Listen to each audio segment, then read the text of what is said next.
pinagpalit sa mas bata, ninakawan ng dangal, at itinapon na parang basahan sa gitna ng ulan. Iyan si Elena, habang ang asawang si Marco ay nagpapakasasa sa karangyaan ng iba. Siya ay nakabaon sa grasa at hirap para sa anak na may sakit. Ngunit sa isang gabing madilim, isang pagkakataon ang babago sa lahat. Titindig ba siya o habang buhay na magpapaalipin sa sakit? Sino ang tunay na magtatagumpay? Ayoko na sa amoy mo, Elena. Para kang laging galing sa basurahan dahil sa langis na nakadikit sa balat mo. Nakakasuka na. Iyan ang mga salitang bumasag sa katahimikan ng gabi. Mga salitang mas matalas pa sa anumang kagamitang bakal na hawak ko sa loob ng talyer. Nakatayo ako sa harap ng aming lumang hapagkainan. Hawak ang paboritong polo ni Marco na tinitahi ko ang laylayan. Pinilit kong huwag manginig, ngunit ang bawat himaymay ng aking kalamnan ay tila sumusuko na sa bigat ng nararamdaman. Ang maliit na ilaw na nakabitin sa kisame ay gumagalaw-galaw, nagbibigay ng mga aninong tila sumasayaw sa paligid ng aming maliliit at kupas na kagamitan. Lumingon ako sa kanya. Ang lalaking minahal ko ng 10 taon, ang lalaking pinaglaanan ko ng lahat ng aking lakas at pangarap, ay nakatayo sa harap ko na parang isang estranghero. Ang kanyang suot ay mamahalin, isang itim na Amerikana na lapat sa kanyang katawan, malayo sa mga lumang damit na tahi-tahi ko lang noon habang pinag-aaral ko siya sa kolehiyo.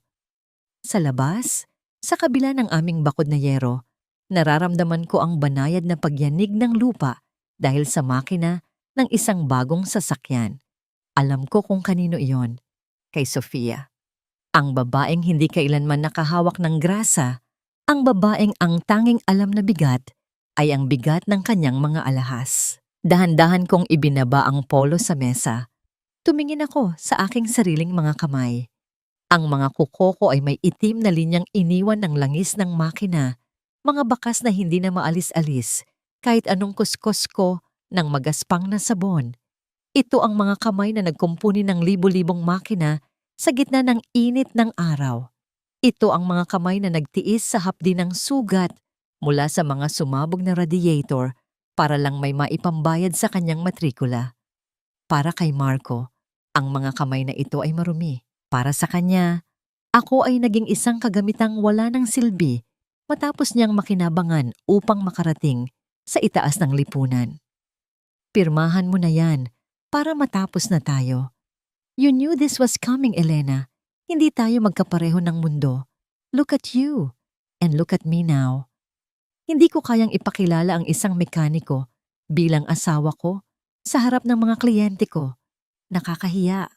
Dagdag niya habang inilalapag ang isang puting sobre sa ibabaw ng mesang kahoy na puno ng gasgas. Ang bawat salita niya ay tila isang mabigat na martilyo na tumatama sa aking dibdib.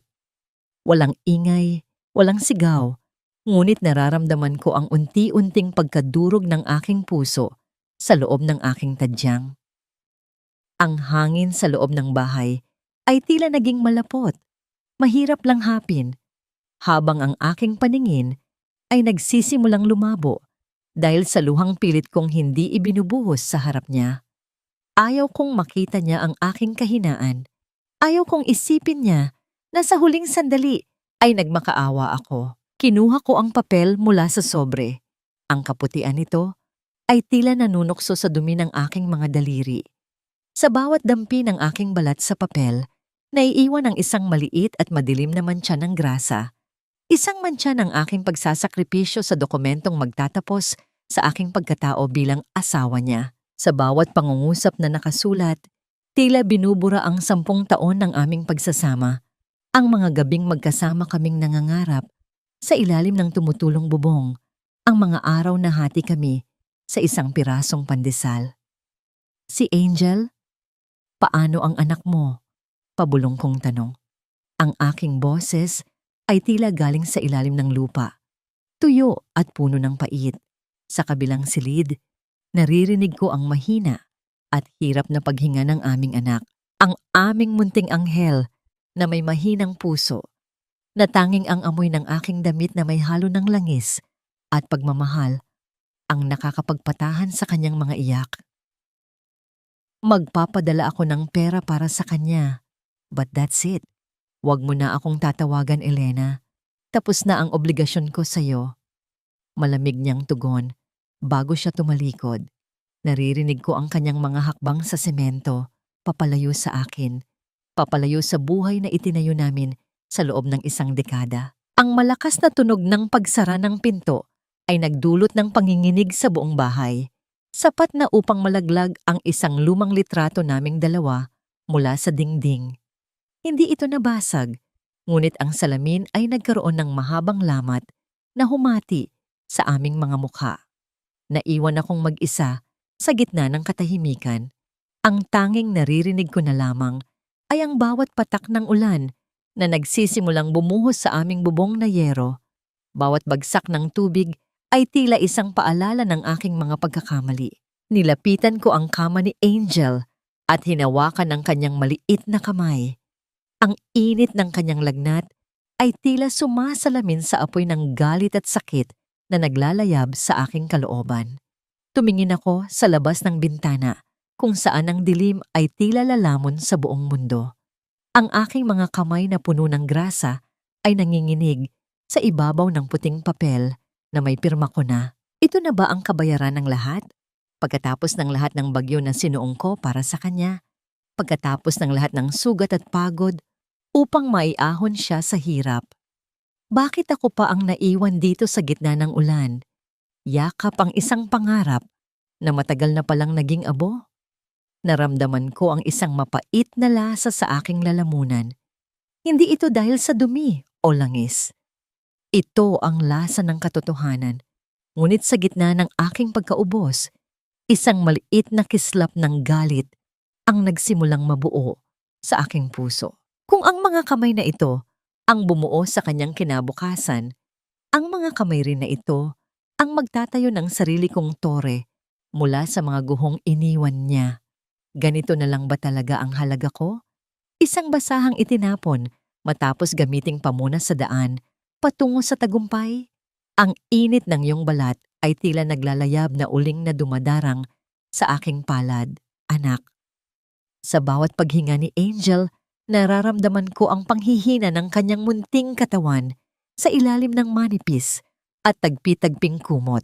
Ang dilim sa loob ng aming silid ay tila lalong bumibigat, kasabay ng bawat patak ng ulan na humahampas sa aming bubong na yero. Lumilikha ng isang nakabibinging ingay na tila sinasabayan ang kabog ng aking dibdib. Kinuha ko ang isang palanggana ng tubig at ang lumang bimpo na dati ay puti, ngunit ngayon ay kulay abo na sa katandaan. Dahan-dahan kong pinunasan ang noo ni Angel. Ang bawat dampi ng basang tela sa kanyang mainit na balat ay nagdudulot ng bahagyang pag-ungol mula sa kanya. Isang tunog ng paghihirap na mas masakit pa sa anumang sugat na nakuha ko sa talyer. Konting tiis lang, anak. Nandito si Mama. Pabulong kong sambit. Kahit na ang sarili ko ay hindi ko na alam kung saan kukuha ng lakas. Tumayo ako at tinungo ang lumang aparador ni Papa. Sa pinakailalim, sa likod ng mga lumang kagamitang pangmekaniko na tila mga anino ng nakaraan, nahanap ko ang isang maliit na lata ng biskwit. Ito ang alkansya ni Papa, ang tanging bagay na hindi ko ginalaw mula nang pumanaw siya. Sa loob nito ay ang mga barya na inipon niya para sa kinabukasan ko. Mga barya na ngayon ay kailangan kong gamitin para sa buhay ng aking anak. Nanginginig ang aking mga kamay habang ibinubuhos ko ang laman ng lata sa ibabaw ng sahig. Ang tunog ng pagbagsak ng mga barya sa kahoy na sahig ay tila isang malungkot na musika sa gitna ng katahimikan. Binilang ko ang mga ito ng paisa-isa. Kulang pa. Hindi sapat ang mga ito para sa gamot na kailangan ni Angel, lalo na ngayong gabi na mas malakas ang ulan at mas mataas ang presyo ng lahat ng bagay. Biglang napatigil ang aking pagbilang nang makarinig ako ng malalakas na yabag ng mga sapatos sa labas ng aming pinto. Sinasabayan ang pagpalo ng hangin sa aming dingding. Hindi ito ang hakbang ni Marco. Ang mga ito ay mabigat, puno ng panganib, at walang pasintabi. Elena, alam naming nandyan ka. Lumabas ka at harapin mo kami. Isang boses ng lalaki ang bumasag sa katahimikan, puno ng awtoridad, na tila nanggagaling sa kailaliman ng impyerno. Dahan-dahan akong tumayo, dinala ang aking sarili sa harap ng pinto, habang ang aking puso ay tila gustong kumawala sa aking lalamunan. Pagbukas ko, sinalubong ako ng 3 malalaking lalaki na suot ang mga itim na kapote. Ang tubig na pumapatak mula sa kanilang mga kasuotan ay mabilis na bumuo ng mga itim na mantsa sa aking malinis na sahig. Sino kayo? Anong kailangan nyo sa amin? Pilit kong pinatatag ang aking boses kahit na ang aking tuhod ay tila malapit ng bumigay. Kami ang pinadala ni Sir Marco. May hawak kaming dokumento na nagsasabing hindi mo na pag-aari ang lupang ito. Bukas na bukas din. Kailangang bakante na ang talyer na ito. Wika ng lalaking nasa gitna, habang iwinawagayway ang isang pirasong papel na tila isang hatol ng kamatayan. Hindi maaari. Kay Papa ang talyer na ito. Wala kayong karapatan. Sigaw ko. Ang galit ay unti-unting lumulunod sa aking takot. Ang asawa ko, si Marco, hindi niya magagawa ito sa amin. Tumawa ang lalaki, isang tunog na tuyo at walang buhay. Asawa? Sabi niya, ex-wife ka na lang. At ang lupang ito, kabayaran na ito sa lahat ng utang niya kay Ma'am Sofia. Huwag mo nang pahirapan ang sarili mo, Elena. Wala kang laban sa kanila. Sa gitna ng aming pagtatalo, isang nakapangingilabot na tunog ang nagmula sa kalsada. Ang matinis na pagkadulas ng mga goma sa basang semento, kasunod ang malakas na pagtamamang bakal sa isang matigas na bagay ay yumanig sa buong paligid. Ang malakas na tunog ng pagkakabasag ng mga salamin ay sumabay sa liwanag ng kidlat na gumuhit sa kalangitan. Napatigil ang lahat. Ang mga lalaking naniningil ay napalingon din sa pinagmulan ng ingay. Sa tapat mismo ng aming talyer, isang marangyang sasakyan ang nakabangga sa malaking puno ng mangga. Ang usok na lumalabas mula sa makina nito ay tila isang huling hininga ng isang higante. Tiningnan ko ang sasakyan at pagkatapos ay tiningnan ko ang aking mga kamay na puno pa rin ng alikabok ng mga barya ni Papa. Alam ko ang tunog na yon. Alam ko kung gaano kalala ang sira ng makinang yon, base pa lang sa amoy ng gasolina na humahalo sa amoy ng ulan. Sa gitna ng aking sariling unos, sa gitna ng pagkakasakit ng aking anak at pagkawala ng aming tahanan, tila may isang bagong bagyong dumating sa aming pintuan. Sino ang nasa loob ng sasakyang yon? At bakit sa dinami-dami ng lugar, dito pa ito sumuko sa tapat ng talyer na balak na nilang bawiin sa akin? Ang usok na lumalabas mula sa nayuping harapan ng sasakyan ay humahalo sa malamig na hamog ng gabi. Lumilikha ng isang mapanganib na bango ng sunog na goma at mamahaling pabango. Hindi ko pinansin ang mga lalaking naniningil sa akin. Ang aking mga paa ay tila may sariling isip na naglakad patungo sa kalsada. Sa bawat hakbang ko sa maputik na lupa, nararamdaman ko ang bigat ng bawat sentimong wala ako para sa aking anak. Isang itim na sasakyan, makintab at tila isang dambuhala sa gitna ng dilim, ang nakabaon sa punong mangga. Ang mga ilaw nito ay aandap-andap, nagbibigay ng paputol-putol na liwanag sa paligid. Dahan-dahang bumukas ang pinto sa likuran. Isang sapatos na gawa sa balat, makinis at walang bahid ng dumi bago ang aksidente. Ang unang tumapak sa putikan. Lumabas ang isang lalaking may edad na, ngunit bakas sa kanyang tindig ang kapangyarihan na hindi nabibili ng barya. Ang kanyang buhok ay pilak na.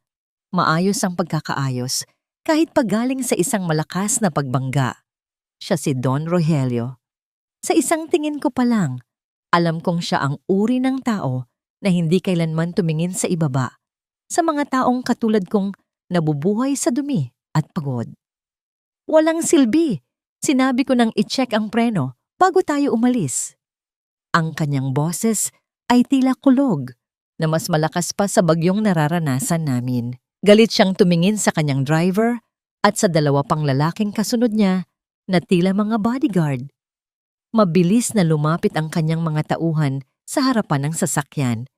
Sinubukan nilang buksan ang hood habang ang isa ay pilit na pinapaandar ang makina. Ngunit ang tanging tugon ng sasakyan ay ang mahinang pag-ubo ng bakal, isang tunog ng pagkabigo na pamilyar sa aking mga tainga. Sa bawat maling galaw nila, nararamdaman ko ang sakit sa loob ng aking dibdib, hindi dahil sa awa sa kanila, kundi dahil alam kong sinasaktan nila ang isang makina na nangangailangan ng maselang pag-unawa. Sir, mukhang malubha ang sira. Kailangan nating tumawag ng towing service mula sa lungsod. Baka abutin tayo ng umaga rito, wika ng kanyang mekaniko, habang ang pawis ay humahalo sa ulan sa kanyang mukha. Hindi maaari. Kailangan kong makarating sa lungsod bago mag-alas 6 ng umaga para sa pirmahan ng kontrata. Mawawala ang lahat ng pinaghirapan ko dahil lang sa palpak na makinang ito. Ang galit ni Don Rogelio ay tila isang apoy na hindi kayang patayin ng ulan. Lumingon siya sa paligid at nakita ang aming talyer, ang lumang gusali na may kupas na karatula ni Papa. Ito lang ba ang talyer dito? Mukhang mas guguho pa ito kaysa sa sasakyan ko. Naramdaman ko ang kurot ng hiya at galit. Ang talyer na ito ang nagtaguyod sa amin, ang nagbigay ng dangal kay Papa. Humakbang ako, pasulong. Bit-bit ang aking lumang crunch na kinuha ko sa bulsa ng aking apron. Ang tubig ay dumadaloy sa aking buhok, pumapatak sa aking mga mata. Ngunit ang aking paningin ay nananatiling nakatuon sa makinang naghihingalo. Kaya ko itong ayusin sa loob ng 30 minuto. Wika ko. Ang aking boses ay hindi malakas, ngunit ito ay puno ng kasiguruhan na nagpatigil sa kanilang lahat. Tumingin sa akin si Don Rogelio, mula sa aking maduming sapatos hanggang sa aking kamay na puno ng grasa at sa aking mukha na tila pagod na sa buhay. Isang mapang-uyam na ngiti ang gumuhit sa kanyang mga labi. Ikaw? Isang babaeng mekaniko sa gitna ng kawalan? Mukhang mas marunong ka pang maglaba kaysa humawak ng makina ng ganitong sasakyan. Ang mga tauhan niya ay nagtawanan, isang tunog na humalo sa huni ng hangin. Ngunit hindi ako natinag. Naalala ko si Angel. Naalala ko ang lagnat niya. Naalala ko ang papel na iniwan ni Marco. Maaaring madumi ang mga kamay ko, ngunit ang mga kamay na ito ang nakakaalam kung bakit ayaw tumakbo ng sasakyan mo. Ang computer system niyan ay nag-lock dahil sa impact at ang fuel line ay nagkaroon ng air pocket. Walang towing truck na darating sa gitna ng bagyong ito. Ako lang ang tanging pag-asa mo, Don Rogelio. Diretsahan kong sagot habang ang aking mga mata ay nakatitig sa kanya nang walang takot. Napatigil ang tawanan. Tiningnan ako ng matanda. Tila sinusukat ang bawat hibla ng aking katotohanan. Ang katahimikan sa pagitan namin ay tila isang mahabang tulay na puno ng pagdududa. 30 minuto? Tanong niya. Ang kanyang boses ay naging seryoso at malamig. Kung hindi mo yan mapaandar sa loob ng oras na sinabi mo, kukunin ko ang lupang kinatatayuan ng talyer na ito bilang kabayaran sa oras na sinayang mo. Ngunit kung magagawa mo, tumigil siya at tumingin sa aking maliit na bahay. Ibibigay ko sa iyo ang halagang hindi mo kikitain sa loob ng 10 taon. Tiningnan ko ang lumang karatula ng talyer ni Papa na bahagyang umiindayog dahil sa lakas ng hangin. Iyon ang huling alaala ng kanyang dangal, ang tanging bagay na nagpapatunay na minsan kaming naging masaya bago dumating ang anino ni Marco. Kung matatalo ako, mawawala ang lahat. Pero kung mananalo ako, maililigtas ko ang buhay ni Angel. Deal, maikli kong sagot. Ang aking boses ay hindi nanginig. Kahit na ang buong katawan ko ay tila binabalot na ng ginaw mula sa basang damit na nakadikit sa aking balat. Dinala ko ang aking sarili sa ilalim ng dambuhalang sasakyan. Ang putik ay malamig at malagkit sa aking likuran. Isang kabaligtaran sa mainit na metal ng makina na nasa tapat ng aking mukha. Sa loob ng talyer, nararamdaman ko ang bawat segundo na dumadaloy sa aking isipan. Tila ba bawat patak ng ulan ay isang paalala ng lumilipas na oras. Bilisan mo, babae! Hindi ako nagbabayad para sa panonood mo sa ilalim ng sasakyan ko. Bulyaw ni Don Rogelio mula sa labas. Naririnig ko ang marahang pagbukas at pagsara ng kanyang mamahaling payong. Isang tunog na tila nanunukso sa aking pagmamadali. Hindi ko siya sinagot. Sa mundong ito ng mga bakal at langis, ang ingay ng tao ay walang saysay. Hinanap ng aking mga daliri ang fuel line. Nararamdaman ko ang bawat kanto, bawat tornilyo. Tila ba binabasa ko ang isang liham na isinulat sa wikang ako lang ang nakakaunawa. Ang amoy ng gasolina ay masangsang, humahalo sa amoy ng basang lupa. Ngunit para sa akin, ito ang amoy ng pag-asa. Gamit ang aking lumang wrench, dahan-dahan kong niluwagan ang valve.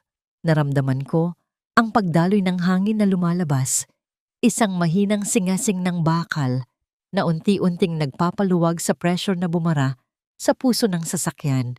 Ang aking mga daliri ay namamanhid na sa lamig. Ang bawat galaw ay isang pakikipagbuno sa kirot ng aking mga sugat. Ngunit ang imahe ng namumutlang mukha ni Angel ang nagsilbing mitya upang ituloy ang laban. 10 minutes left! Anunsyo ng driver. Ang kanyang boses ay puno ng pag-aalinlangan. Inilabas ko ang aking sarili mula sa ilalim ng sasakyan. Ang aking mukha ay punong-puno na ng itim na grasa. Ang aking buhok ay nakadikit sa aking noo. Ngunit ang aking mga mata ay nagniningning sa determinasyon. Binuksan ko ang hood at mabilis na tiningnan ang computer module. May isang wire na bahagyang natanggal dahil sa lakas ng impact. Isang maliit na bagay, ngunit sapat na upang patayin ang buhay ng isang dambuhala. Dahan-dahan kong pinagdugtong ang mga dulo ng wire. Naramdaman ko ang marahang paglapat ng mga metal na tila isang pangakong muling mabubuo. Subukan nyo ng paandarin. Utos ko sa driver. Umupo ang driver sa manibela.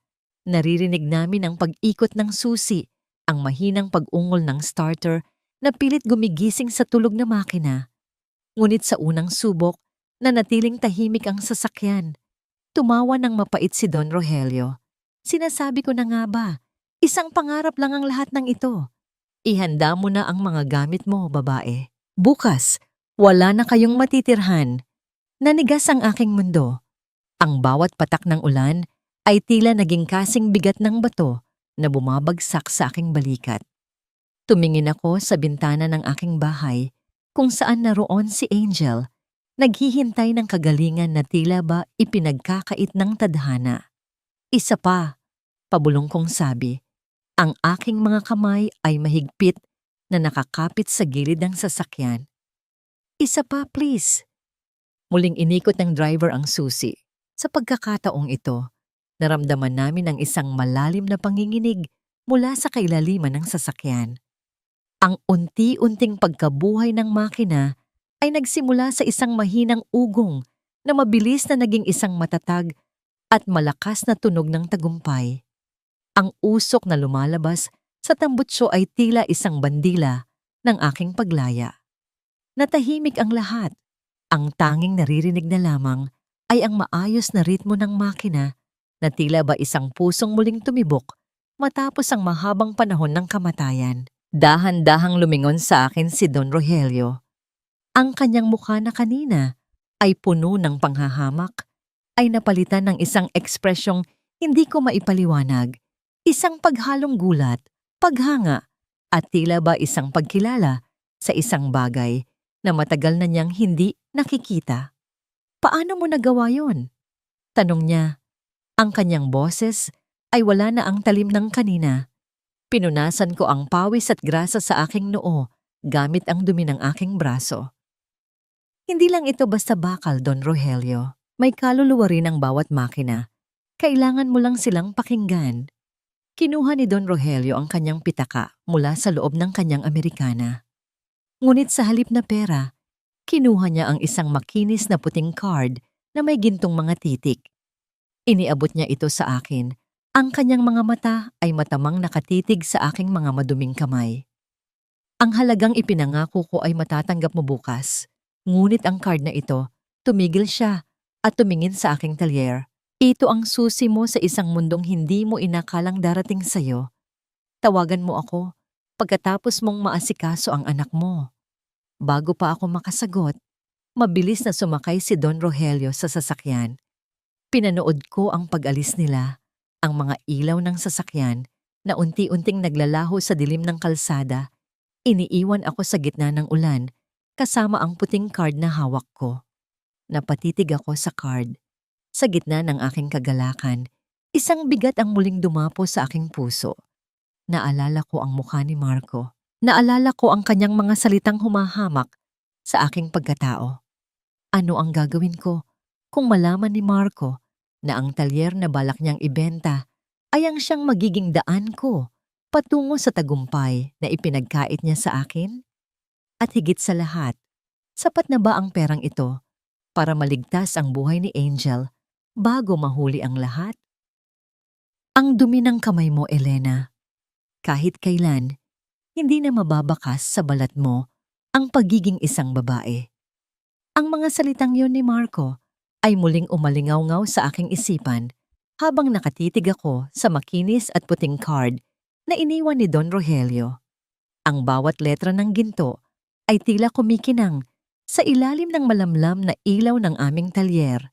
Isang malupit na paalala kung gaano kalayo ang mundong kinabibilangan ko sa mundong ipinangako ng pirasong papel na ito. Ang card ay nananatiling malinis, habang ang aking mga daliri na nakahawak dito ay nag-iwan ng maliliit at madidilim na mantsa ng langis sa mga kanto nito. Pumasok ako sa loob ng bahay, pasan ang bigat ng pagod na tila mas mabigat pa sa anumang makina. Ang amoy ng amag at basang kahoy ay sumalubong sa akin. Isang pamilyar na yakap ng kahirapan na matagal ko nang gustong takasan. Lumapit ako sa higaan ni Angel. Ang kanyang mukha ay kasing puti ng papel. Ang bawat paghinga niya ay tila isang mahirap na pakikipaglaban sa hangin na ayaw pumasok sa kanyang maliliit na baga. Anak, nandito na si Mama, pabulong kong sabi. Inilapag ko ang card sa ibabaw ng lumang silya at kumuha ng malinis na tubig. Pinunasan ko ang aking mga kamay. Kinuiskos ang bawat daliri hanggang sa mamula ang aking balat. Ngunit ang itim na mantsa sa ilalim ng aking mga kuko ay tila nanunukso, ayaw mabura gaya ng sakit na iniwan ni Marco sa aking puso. Hinawakan ko ang noo ni Angel. Ang init nito ay hindi pa rin bumababa. Ang bawat pagtibok ng kanyang puso na nararamdaman ko sa aking mga daliri ay tila isang paalala na ang oras ay mabilis na tumatakbo. Tumingin ako sa paligid ng aming munting tahanan, sa tumutulong bubong na sinasalo ng mga lumang timba, sa dingding na puno ng mga bakas ng ulan, at sa litrato ni Papa na tila malungkot na nakatingin sa akin. Ganito na lang ba tayo, Papa? Habang buhay na lang ba tayong magiging anino sa ilalim ng mga dambuhalang sasakyang inaayos natin? Tanong ko sa katahimikan. Naalala ko ang mukha ni Don Rogelio nang mapaandar ko ang kanyang sasakyan. Isang mukha ng paghanga na hindi ko kailanman nakita kay Marco sa loob ng 10 taon naming pagsasama. Para kay Marco, ang talento ko ay isang kahihiyan, isang bagay na kailangang itago dahil hindi ito angkop sa isang asawang dapat ay palamuti lamang sa kanyang bisig. Ngunit para kay Don Rogelio, ang mga kamay na ito ay may halaga. Nabalik lamang ang aking diwa nang makarinig ako ng muling pagkatok sa aming pinto. Hindi ito ang marahas na katok ng mga tauhan ni Marco kanina. Ito ay marahan, tila nag-aalangan, ngunit puno ng bigat. Nang buksan ko ang pinto, tumambad sa akin ang driver ni Don Rogelio. Basang-basa rin siya ng ulan, ngunit may hawak siyang isang maliit na bag na may tatak ng isang sikat na butika. Ma'am, pinabalik po ako ni Don Rogelio. Sabi niya, mukhang kailangan niyo ito para sa anak niyo. Wika ng lalaki bago iniabot ang bag. Sa loob nito ay mga gamot, mga bitamina, at isang sobrang puno ng pera. Higit pa sa sapat para sa operasyon na matagal ko nang pinapangarap para kay Angel. Naramdaman ko ang panghihina ng aking mga tuhod. Ang bigat sa aking dibdib ay tila unti-unting natutunaw, napapalitan ng isang mainit na agos ng luha na hindi ko na napigilan. Sa gitna ng dilim, sa gitna ng pagtalikod ng lalaking nangakong magmamahal sa akin, isang estranghero ang nagbigay ng kamay upang ako ay itayo. Ngunit kasabay ng biyayang ito ay ang takot. Alam ko kung paano mag-isip si Marco. Kung malalaman niyang mayroon akong ganitong halaga ng pera, mabilis kong itinago ang sobre sa ilalim ng unan ni Angel.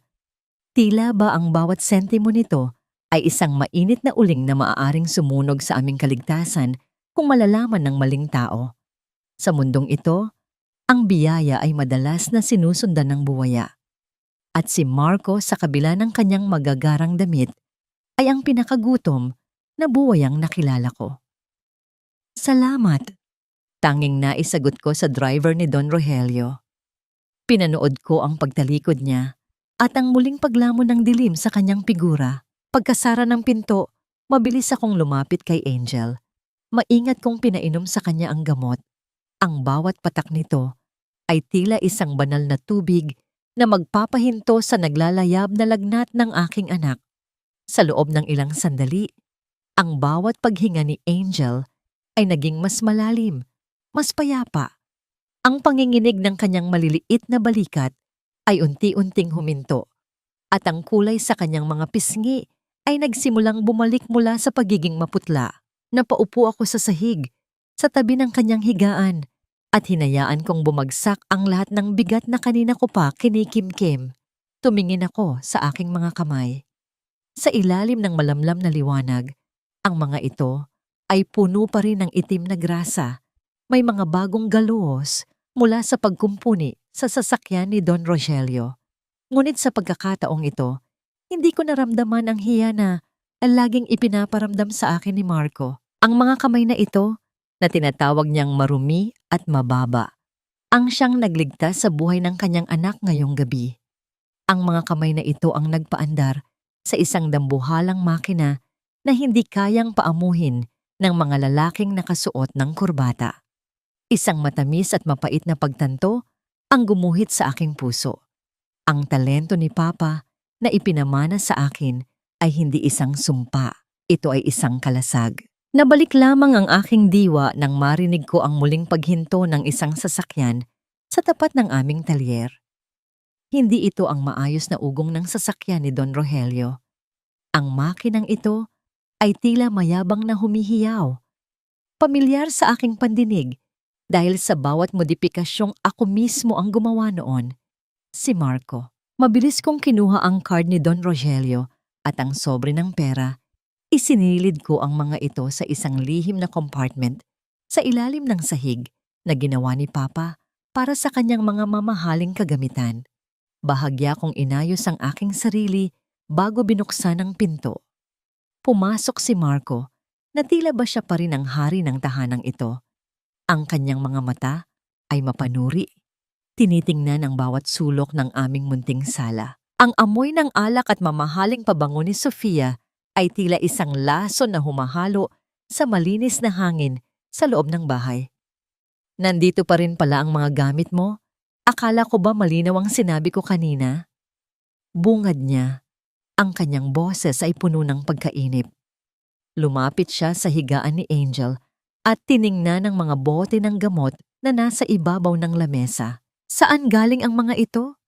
At bakit tila mas naging maayos ang hitsura ng bata? Kanino ka nagnakaw, Elena? Humakbang ako sa harap niya. Hinarangan ang kanyang paningin kay Angel. Hindi ako nagnakaw, Marco. Nagtrabaho ako. Isang bagay na mukhang nakalimutan mo na kung paano gawin simula nang umasa ka sa yaman ng ibang tao. Isang mapait na ngiti ang gumuhit sa kanyang labi. Humakbang siya palapit sa akin sapat na upang maramdaman ko ang init ng kanyang hininga. Nagtrabaho sa talyer na ito? Huwag mo akong patawanin. Walang matinong tao ang magpapagawa ng sasakyan sa isang babaeng mukhang basahan. Ngunit napatigil siya nang mapansin niya ang mga bakas ng gulong sa labas, ang mga malalalim na marka ng mamahaling goma sa gitna ng putik. Lumingon siya sa akin, ang kanyang mga mata ay naging kasing kitid nang sa isang ahas na naghihinala. Sino ang pumarito? May lalaking bumisita sa rito sa gitna ng gabi? Ang kanyang boses ay naging maugong, puno ng maling akala at selos na wala na sa lugar. Kaya pala ang lakas ng loob mong sumagot sa akin. Sino siya, Elena? Sino ang bago mong tagatustos? Bago pa ako makasagot, lumapit siya sa mesa at marahas na hinawi ang mga gamit ko. At doon, sa ilalim ng isang lumang basahan, ay nakita niya ang isang bagay na nakalimutan kong itago. Ang gintong lalagyan ng mamahaling biskwit na pinaglagyan ng driver ng ilang gamot na may malinaw na tatak ng pamilya ni Don Rogelio. Nanlaki ang mga mata ni Marco. Ang kanyang mukha ay namutla. Tila nakakita ng isang multong hindi niya inaasahan. Ang tatak na ito, kay Don Rogelio ito. Paano ka nagkaroon nito? Hinablot niya ang aking braso. Ang kanyang mga daliri ay bumaon sa aking balat. Anong ginagawa mo sa isang bilyonaryo, Elena? Anong ibinenta mo sa kanya kapalit ng mga ito? Tumingin ako ng diretso sa kanyang mga mata. Wala na ang takot, wala na ang pagmamakaawa. Ang tanging naroon ay ang apoy ng isang babaeng wala ng balak pang magpaapi. Ibinenta ko ang talinong kailanman ay hindi mo magkakaroon, Marco. Matatag kong sabi. Ngunit ang sagot ko ay tila lalong nagpagalit sa kanya. Sa gitna ng aming tensyon, isang malakas na katok ang muling yumanig sa aming pinto. Ngunit sa pagkakataong ito, hindi ito isang tao. Ang liwanag ng mga asul at pulang ilaw ng mga sasakyan ng pulis ay nagsimulang sumilip sa mga siwang ng aming bintana. Buksan ang pinto. May report kami ng ilegal na pagtatago ng mga gamit mula sa kumpanya ng mga Valderrama. Sigaw ng isang boses mula sa labas. Tumingin sa akin si Marco na may isang mapanirang ngiti. Akala mo ba hahayaan kitang umangat? Kung hindi ka mapapa sa akin, sisiguraduhin kong sa kulungan ang bagsak mo. Nararamdaman ko ang mabilis na pagtibok ng aking puso. Ang lahat ng pinaghirapan ko sa loob ng isang gabi ay tila guguho na naman. Paano ko mapapatunayan ang aking katotohanan kung ang batas ay tila binili na ng mga taong gustong sumira sa akin?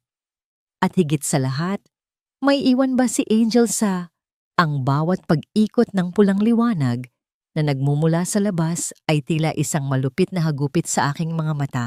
Pinipinta ang mga dingding ng aming tahanan ng kulay ng dugo at panganib. Naririnig ko ang mabibigat na yabag ng mga bota sa aming bakuran, sinasabayan ng mabilis na kabog ng aking dibdib na tila isang ibong nagpupumiglas sa loob ng hawla. Tumingin ako kay Marco. Ang kanyang nangiti ay tila isang lason na dahan-dahang kumakalat, puno ng tagumpay na nanggagaling sa pagdurusa ng iba. You really thought you could outsmart me, Elena? Na sa isang gabi lang ay magiging prinsesa ka na dahil sa isang matandang bilyonaryo? Pabulong niyang sabi, sapat lamang upang ako ang makarinig. I know Sophia's company missing some high-end parts at siguradong dito sa maduming talyer mo nila, mahahanap ang mga yun. Binuksan ni Marco ang pinto bago ko pa siya mapigilan. Pumasok ang 3 opisyal ng pulis. Ang kanilang mga uniforme ay basang-basa ng ulan. Nagdadala ng amoy ng malamig na gabi sa loob ng silid kung saan namamalagi ang init ng lagnat ni Angel. Ang pinuno nila, isang lalaking may seryosong mukha, ay naglabas ng isang search warrant. Mrs., may report kami na dito itinago ang mga nakaw na piyesa mula sa warehouse ng Valderrama Motors. Kailangan naming suriin ang talyer at ang bahay niyo. Wika ng opisyal habang ang kanyang mga mata ay gumagala sa aming paligid. Wala akong itinatago. Ang lahat ng narito ay pag-aari ng tatay ko. Sigaw ko. Ang aking boses ay nanginginig hindi sa takot, kundi sa naglalayab na galit. Nagsimulang maghalughog ang mga pulis. Naririnig ko ang pagbagsak ng aking mga kagamitan sa talyer, ang kalansing ng mga bakal na tila mga daing ng aking yumaong ama habang nilalapastangan ang kanyang pinaghirapan. Tumingin ako kay Angel. Nagising siya dahil sa ingay. Ang kanyang mga mata ay puno ng takot habang nakatingin sa mga estrangherong naggugulo sa aming munting mundo. Mama, bakit po sila nandito? Mahina niyang tanong. Ang boses ay tila isang manipis na sinulid na malapit ng maputol. Huwag kang mag-alala, anak. Matulog ka lang. Sagot ko. Pilit na pinapakalma ang aking sarili habang nararamdaman ko ang malamig na titig ni Marco. Officer, tignan niyo yung ilalim ng sahig. Doon madalas magtago ng kung ano-ano ang mga mekaniko. Mungkahi ni Marco, itinuro ang mismong lugar kung saan ko itinago ang pera at ang card ni Don Rogelio. Naramdaman ko ang paghinto ng mundo. Ang aking hininga ay tila naging yelo sa aking lalamunan. Kung mahahanap nila ang pera, hindi nila paniniwala ang galing iyon sa trabaho. Iisipin nilang iyon ang pinagbilhan ng mga nakaw na piyesa. Lalong hihigpit ang bitag na inihanda ni Marco para sa akin. Lumapit ang isang pulis sa itinurong bahagi ng sahig. Gamit ang isang crowbar, dahan-dahan niyang inangat ang kahoy. Ang tunog ng pagkapunit ng pako mula sa kahoy ay tila isang huling hininga ng aking pag-asa. Ngunit bago pa man niya tuluyang mabuksan ang compartment, isang malakas na liwanag mula sa isa pang sasakyan ang tumama sa aming bintana. Mas maliwanag at mas makapangyarihan kaysa sa mga ilaw ng pulis. Isang matatag na tinig ang umalingaw-ngaw mula sa pintuan, isang boses na nagpatigil sa lahat ng paggalaw sa loob ng bahay. Ito ba ang paraan niyo ng pagtrato sa aking head mechanic, si Don Rogelio? Nakatayo siya sa pintuan, hawak ang isang tungkod na may gintong hawakan. Ang kanyang presensya ay tila isang dambuhalang pader na humarang sa pagitan namin at ng kapahamakan. Sa likod niya ay isang lalaking naka-Amerikana, ang abogado ng kanyang kumpanya. Napatigil ang mga pulis. Ang opisyal na may hawak ng warrant ay mabilis na tumayo ng tuwid. Ang kanyang mukha ay napalitan ng pagkagulat at paggalang. Don Rogelio, hindi namin alam na may kinalaman kayo rito. Ang babaeng yan, itinuro ako ni Don Rogelio, ay nasa ilalim ng aking proteksyon. Ang lahat ng kagamitang nakita niyo sa labas, kabilang ang mga gamot at tulong na natanggap niya, ay mula sa akin. Mayroon ba kayong problema sa aking pagbibigay ng donasyon sa aking pinagkakatiwalaang empleyado? Tumingin ang abogado sa mga pulis at kay Marco. At tungkol sa report ng pagnanakaw, kakausapin namin si Sofia Valderrama. Sigurado akong magugulat siya kung paano nakarating ang mga maling impormasyong ito sa inyo. Maari na kayong umalis bago ko kayo sampahan ng harassment suit. Nanigas si Marco sa kanyang kinatatayuan. Ang kanyang plano na tila perpekto ay nag-miss siyang abo sa isang saglit. Tiningnan siya ni Don Rogelio nang may halong pandidiri, tila isang insekto na hindi karapat-dapat pansinin. At ikaw, iho, wika ng matanda kay Marco, siguraduhin mong hindi na kita makikita sa paligid ng talyer na ito. Dahil sa susunod, hindi lang pulis ang haharapin mo. Nang makaalis ang mga pulis at si Marco, naiwan ang katahimikan sa loob ng aming bahay. Lumapit sa akin si Don Rogelio. Tumingin siya sa aking mga kamay na nanginginig pa rin at pagkatapos ay sa aking anak. Elena, hindi sapat ang talyer na ito para sa'yo, malambot niyang sabi. Ang gabi ay madilim, ngunit ang umaga ay darating na may dalang bagong pagkakataon. Handa ka na bang iwanan ang dumi ng nakaraan? Napatingin ako sa card na muling inabot niya sa akin. Isang tanong ang naglaro sa aking isipan habang nakatingin sa mahimbing na tulog na si Angel. Sapat na ba ang aking tapang upang harapin ang isang mundong hindi ko kailanman inakalang magbubukas para sa akin? o mananatili akong bilanggo ng mga alaala ng sakit na dulot ng taong minsan kong tinawag na muno. Hindi ang mga pader na ito ang pamanang iniwan ni Papa, Elena. Ang tunay na kayamanan ay ang talinong nasa iyong mga daliri at ang tibay ng iyong puso. Ang mga salitang yun ni Papa ay tila isang banayad na haplos sa aking diwa habang pinagmamasdan ko ang mga kalat na iniwan ng mga pulis sa loob ng aming talyer. Ang sikat ng araw ay nagsisimula nang sumilip sa mga siwang ng aming bubong, nagbibigay ng liwanag sa mga alikabok na sumasayaw sa hangin. Pagkatapos ng unos kagabi, ang katahimikan sa loob ng bahay ay tila isang banyagang panauhin, payapa, ngunit puno ng mga katanungang hindi pa nasasagot. Maingat kong niligpit ang mga kagamitan ni Papa na nagkakahalo-halo sa sahig. Hinawakan ko ang kanyang paboritong wrench. Ang metal nito ay malamig, ngunit nagbibigay ng kakaibang init sa aking palad. Nararamdaman ko ang bawat gasgas at ukit sa hawakan nito, mga bakas ng ilang dekadang pagtatrabaho upang maitaguyod ang aming pamilya. Sa bawat gamit na aking itinatabi, tila muling nabubuo ang aking pagkatao na sinubukang durugin ni Marco. Mama, aalis na po ba tayo rito? Lumingon ako at nakita ko si Angel na nakatayo sa may pinto ng silid. Ang kanyang mukha ay hindi na kasing puti ng papel gaya ng kagabi. Ang mga gamot na ipinadala ni Don Rogelio ay tila himalang nagbigay ng bagong buhay sa kanyang maliit na katawan.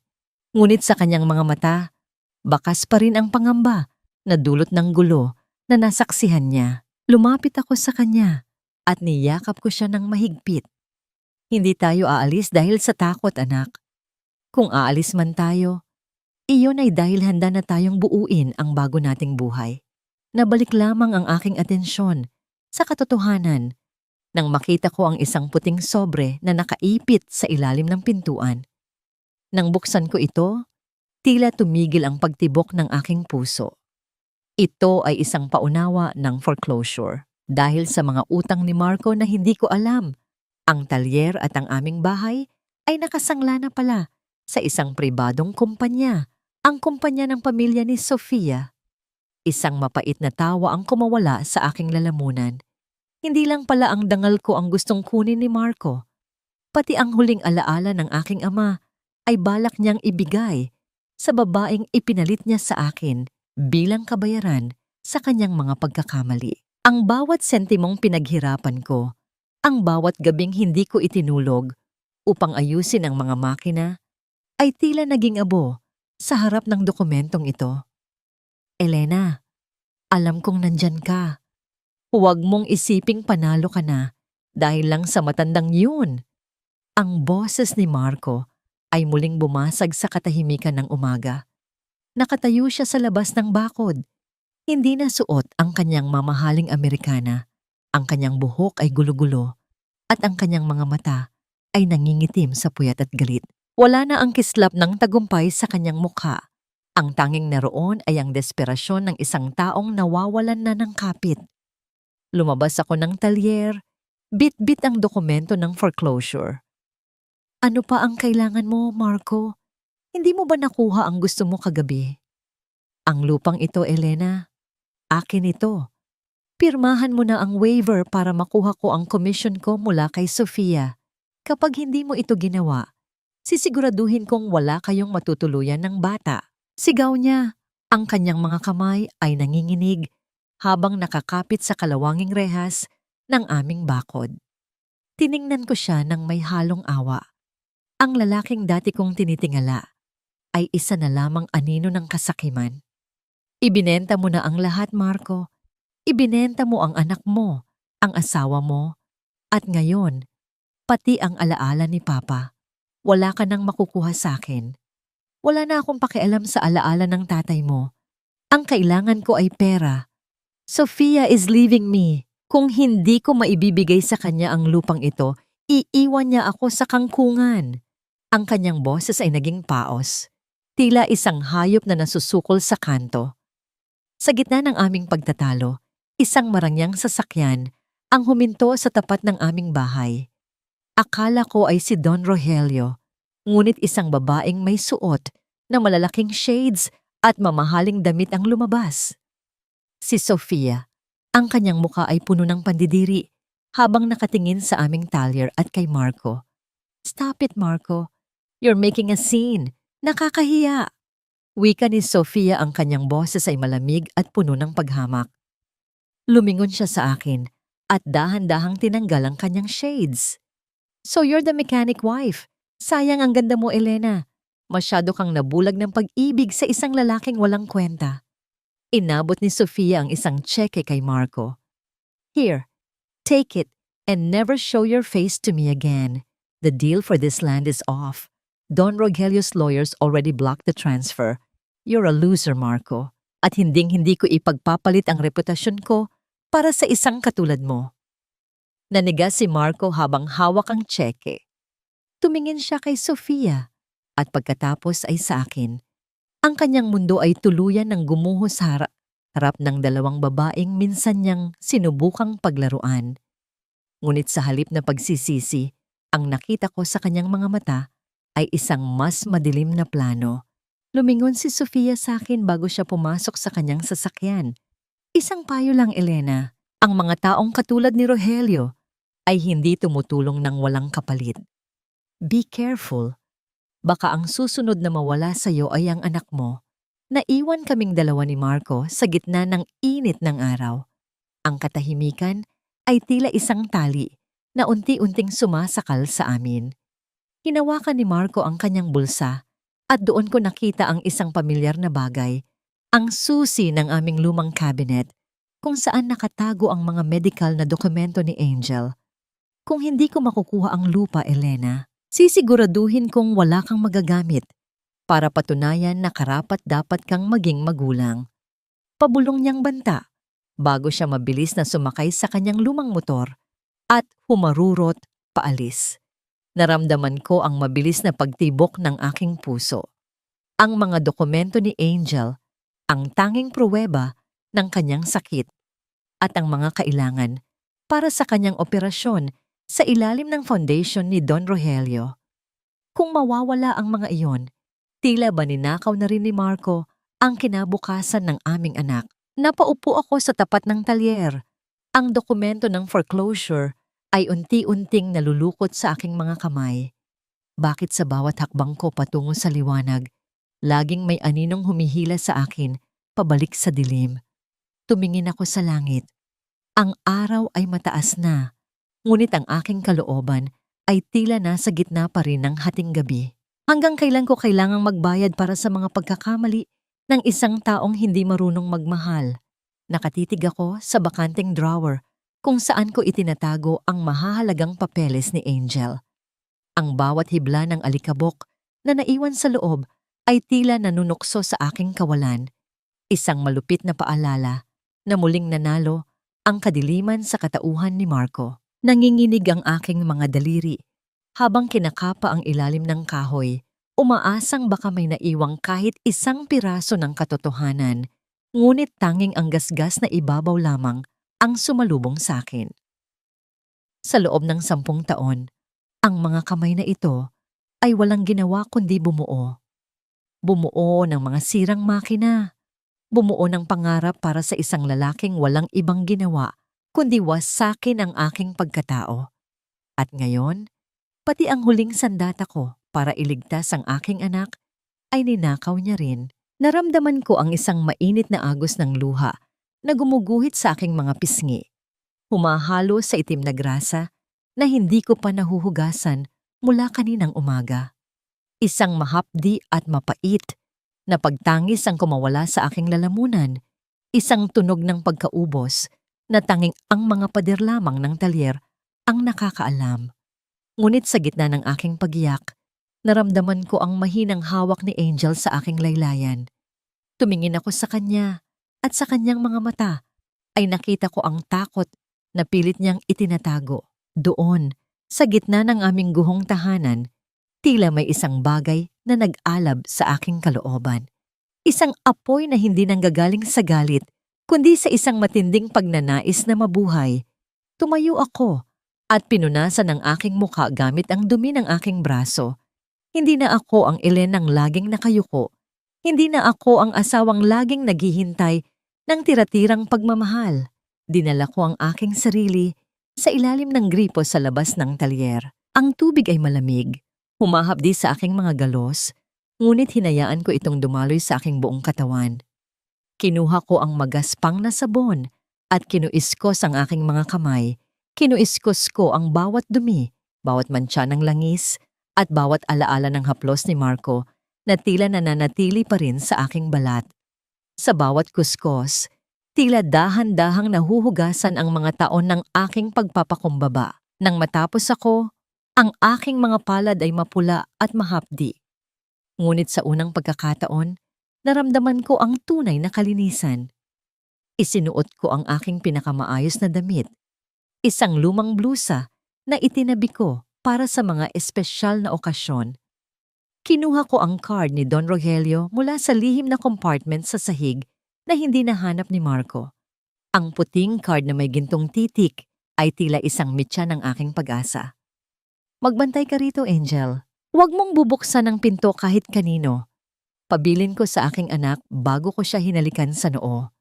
Sumakay ako sa isang pampublikong sasakyan patungo sa sentro ng lungsod. Ang bawat paghinto at pagtakbo ng sasakyan ay tila sinasabayan ng mabilis na tibok ng aking puso. Pagdating ko sa dambuhalang gusali na pag-aari ni Don Rogelio, naramdaman ko ang muling pagliit ng aking mundo. Ang lahat ay gawa sa salamin at bakal, makikintab at tila walang puwang para sa isang mekanikong katulad ko. Ngunit hindi ako umatras. Humakbang ako papasok sa lobby. Ang tunog ng aking mga simpleng tsinelas sa makinis na sahig ay tila isang matapang na pahayag. Hinarap ko ang receptionist na tiningnan ako mula ulo hanggang paa nang may halong pagtataka. Nais ko pong makausap si Don Rogelio. Narito ang kanyang card. Wika ko, ang aking boses ay matatag kahit na ang aking tuhod ay tila nanginginig. Sa loob ng ilang minuto, dinala ako sa pinakamataas na palapag. Pagbukas ng pinto ng opisina ni Don Rogelio, sinalubong ako ng malamig na hangin ng aircon at ang amoy ng mamahaling tabako at lumang libro. Nakaupo ang matanda sa likod ng kanyang dambuhalang mesa, nakatingin sa malawak na tanawin ng lungsod. Elena, akala ko ay bukas mo pa ako tatawagan. Bungad niya. Hindi lumingon ngunit bakas ang nangiti sa kanyang boses. Hindi po ako nandito para humingi ng tulong bilang isang biktima. Don Rogelio, panimula ko. Habang naglalakad ako, palapit sa kanya. Nandito po ako para mag-alok ng isang kasunduan. Humarap sa akin ang matanda. Ang kanyang mga mata ay mapanuri. Anong uri ng kasunduan? Alam ko po na ang kumpanya nyo ay naghahanap ng mga bagong paraan para mapabuti ang fuel efficiency ng inyong mga transport fleet. Nakita ko ang mga blueprint nyo kagabi sa sasakyan. May mga mali sa design ng inyong combustion chamber. Diretsahan kong sabi, ayusin ko ang inyong mga makina. Gagawin ko silang pinakamabilis at pinakamatipid sa buong bansa. Ngunit kapalit nito, hiling ko ang isang legal na proteksyon para sa aking anak at ang puhunan para gawing isang ganap na kumpanya ang talyer ni Papa. Hindi limos ang hinihingi ko, kundi puhunan sa aking talino. Natahimik si Don Rogelio. Isang mahabang katahimikan na tila ba bawat segundo ay isang pagsubok sa aking pasensya. Pagkatapos, isang malakas na tawa ang kumawala sa kanyang dibdib. Ngunit hindi ito tawa ng pang-uuyam. Ito ay tawa ng isang taong nakahanap ng isang pambihirang kayamanan. You have the fire of your father, Elena, but you have something he never had, the courage to ask for what you deserve. Wika niya habang tumatayo at lumalapit sa akin. Iniabot niya ang kanyang kamay. Welcome to the real world, partner. Nang hawakan ko ang kanyang kamay, naramdaman ko ang isang kuryente ng pag-asa. Ngunit sa likod ng aking tagumpay, alam kong hindi titigil si Marco. At habang tinitignan ko ang mga gusali sa labas, isang tanong ang nananatili sa aking isipan. Sapat na ba ang aking bagong kapangyarihan upang bawiin ang kinabukasan ni Angel mula sa mga kamay ng taong handang sumira sa lahat para lamang sa pera? O ang bagong mundong ito ay isa lamang mas malaking kulungan na may mas magagarang rehas? Ang bawat hininga sa loob ng silid na ito ay tila may halong amoy ng kalinisan at pag-asa, malayo sa masangsang na amoy ng kalawang at napanis na langis na naging pabango ko sa loob ng maraming taon. Nakaupo ako sa tabi ng kama ni Angel dito sa loob ng isang pribadong silid sa ospital. Ang marahang ritmo ng makinang nagbabantay sa tibok ng kanyang puso ay tila isang oyayi na nagpapatulog sa aking mga pangamba. Sa unang pagkakataon, hindi ko na kailangang magbilang ng barya sa ilalim ng unan para lamang malaman kung sapat ba ang pambili ng gamot sa susunod na araw. Hinawakan ko ang kamay ni Angel. Malinis na ang kanyang mga kuko. Wala na ang mga bakas ng uling na madalas niyang makuha sa paglalaro sa loob ng talyer. Ang kanyang balat ay hindi na mainit. Gaya ng nagbabagang bakal, ito ay malamig na at mapayapa. Ang bawat mahimbing niyang pagtulog ay isang tagumpay para sa akin. Isang hiling na sa wakas ay dininig ng langit sa gitna ng aking pakikipaglaban. Elena, kailangan mo ring kumain. Hindi ka makakapag-alaga sa bata kung ikaw mismo ang bibigay. Wika ni Don Rogelio habang dahan-dahang binubuksan ang pinto. Lumingon ako sa kanya. Hindi na ako ang babaeng basahan na nakita niya sa gitna ng ulan. Bagaman simple pa rin ang aking suot, mayroon ng bagong liwanag sa aking mga mata. Isang liwanag na hindi nanggagaling sa kislap ng alahas, kundi sa dangal ng isang ina na unti-unting nababawi ang kanyang mundo. Maraming salamat po, Don Rogelio. Hindi ko po alam kung paano kayo mababayaran sa lahat ng ito. Pabulong kong sagot, habang inilalapag ko ang tray ng pagkain sa maliit na mesa. Ang bayad mo ay ang talinong ipapakita mo sa aking kumpanya, Elena. Huwag mong isipin na limos ito. Ang bawat sentimong ginagastos ko rito ay investment para sa hinaharap ng aking mga makina. Tugon niya. Ang kanyang boses ay puno ng respeto na kailanman ay hindi ko naramdaman mula kay Marco. Pagkaalis ni Don Rogelio, pinagmasdan ko ang pagkain sa aking harap. Isang mangkok ng mainit na sabaw, may sariwang gulay at malambot na karne. Ang bawat subo ko ay tila isang gamot na nagpapahilom sa mga sugat ng aking sikmura na madalas ay walang laman noon para lang may makain ang aking asawa at anak. Sa bawat lunok ko, naalala ko ang mga gabing hati kami ni Angel sa isang pirasong tuyo habang si Marco ay nasa labas at nagpapakasasa sa pera ng kanyang mga kaibigan. Kinabukasan, dinala ako ni Don Rogelio sa kanyang pangunahing planta. Ang gusali ay tila isang katedral ng teknolohiya. Ang tunog ng mga makinang sabay-sabay na tumatakbo ay tila isang malakas na orkestra na nagbibigay pugay sa galing ng tao. Doon, sa gitna ng mga inhinyerong nakasuot ng puting lab coat, tumayo ako, bit-bit ang aking karanasan mula sa kalsada. Gentlemen, this is Elena. She will be leading the overhaul of our combustion engines, anunsyo ni Don Rogelio. Nakita ko ang mapang-uyam na tingin ng ilang mga lalaking naroon. Ang kanilang mga mata ay nagsasabing, hindi ako karapat-dapat sa lugar na yon dahil lamang ako ay isang babae at wala akong diploma sa dingding. Ngunit hindi ako nagpatinag. Lumapit ako sa isang nakabukas na makina na kanina pa nila pinagkakaguluhan. Ang problema niyo ay hindi sa timing gear. Diretsahan kong sabi habang itinuturo ang isang maliit na bahagi ng valve seal. Masyadong mataas ang friction heat dahil sa maling clearance ng inyong cooling jacket. Kahit palitan niyo ang gear ng 10 beses, masisira pa rin yan sa loob ng 1 oras. Natahimik ang lahat nang subukan nilang gawin ng mungkahi ko ang dating maingay at pumuputok na makina ay naging kasing pino ng bulong ng hangin ang takbo. Doon ko nakita ang unti-unting pagbabago ng kanilang tingin mula sa panghahamak patungo sa paghanga. Sa loob ng plantang yon, nahanap ko ang aking tunay na tahanan. Hindi sa piling ng isang lalaking nagnakaw ng aking lakas, kundi sa gitna ng mga bakal na marunong kumilala sa tunay na galing.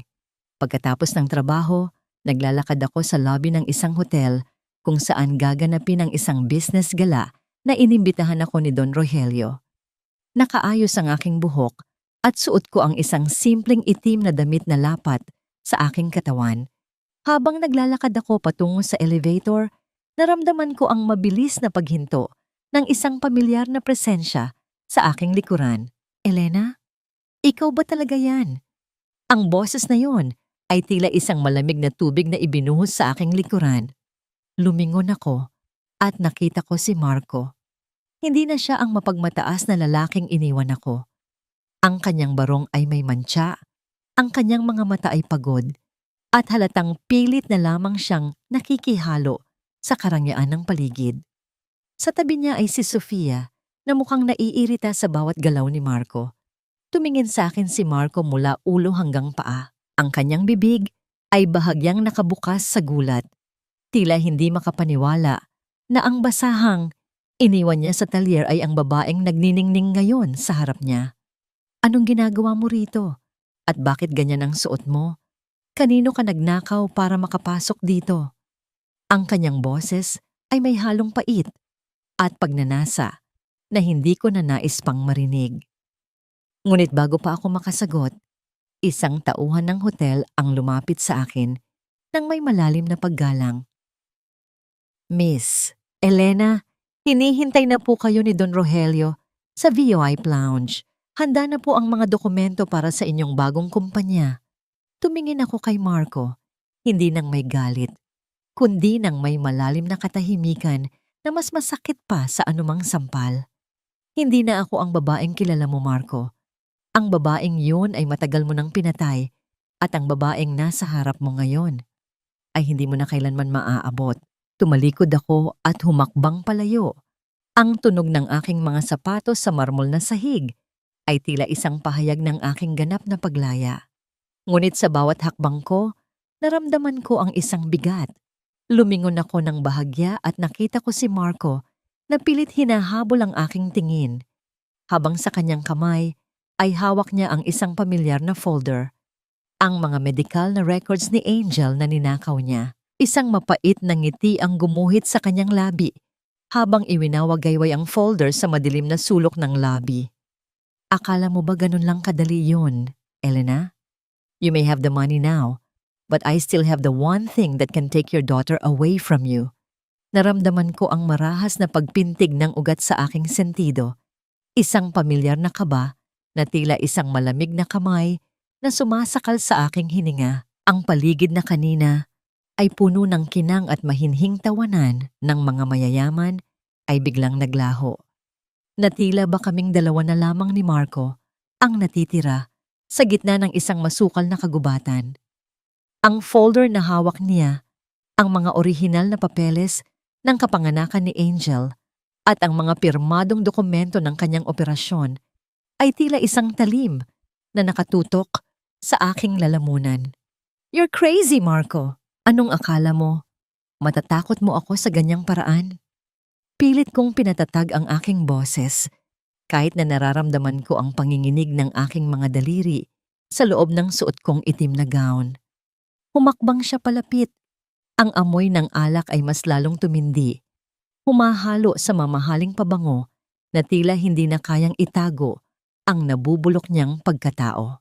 Isang mapait na ngiti ang gumuhit sa kanyang labi. Ang uri ng ngiti na dati ay nagpapatunaw sa aking puso. Ngunit ngayon ay nagdudulot na lamang ng pagkasuka. Hindi ito pananakot, Elena. This is business. Sofia is cutting me off. Wala na akong pera at kailangan ko ng puhunan para makapagsimula ulit. Bulong niya, ang kanyang mga mata ay nagniningning sa desperasyon. Ibigay mo sa akin ang kalahati ng halagang ibinayad sa iyo ni Don Rogelio at ibabalik ko ang buhay ng anak mo sa iyo. Isang pirma ko lang sa korte. Maaari kong bawiin ang kustodya ni Angel dahil wala kang permanenteng trabaho noon at may record ka ng pagnanakaw sa pulisya. Marco, please. Huwag ang bata. Isang beses lang, maging ama ka naman kahit sandali. Pakiusap ko, ang aking tinig ay bahagyang napaos. Sa kabila ng aking tagumpay, ang takot ng isang ina ay nananatiling aking pinakamalaking kahinaan. Choice mo yan, Elena. Tutal naman, mukhang napulot mo na ang ginto sa basura, di ba? Share the wealth. Sagot niya bago siya tumalikod at mabilis na naglakad patungo sa labasan. Iniiwan akong nakatayo sa gitna ng lobby na tila ba ang buong mundo ay muling gumuho sa aking paanan. Naramdaman ko ang isang marahang dampi ng kamay sa aking balikat. Hindi ko na kailangang lumingon upang malaman kung sino iyon. Ang amoy ng mamahaling tabako at ang bigat ng awtoridad ay sapat na upang makilala ko si Don Rogelio. Narinig ko ang lahat, Elena. Wika niya. Ang kanyang boses ay tila isang matatag na pader na humaharang sa aking pagkahulog. Huwag mong hayaang lamunin ka ng takot. Ang mga taong katulad niya ay nabubuhay lamang sa anino ng iyong kahinaan. Titigan mo siya sa mata at makikita mong siya ang tunay na natatakot.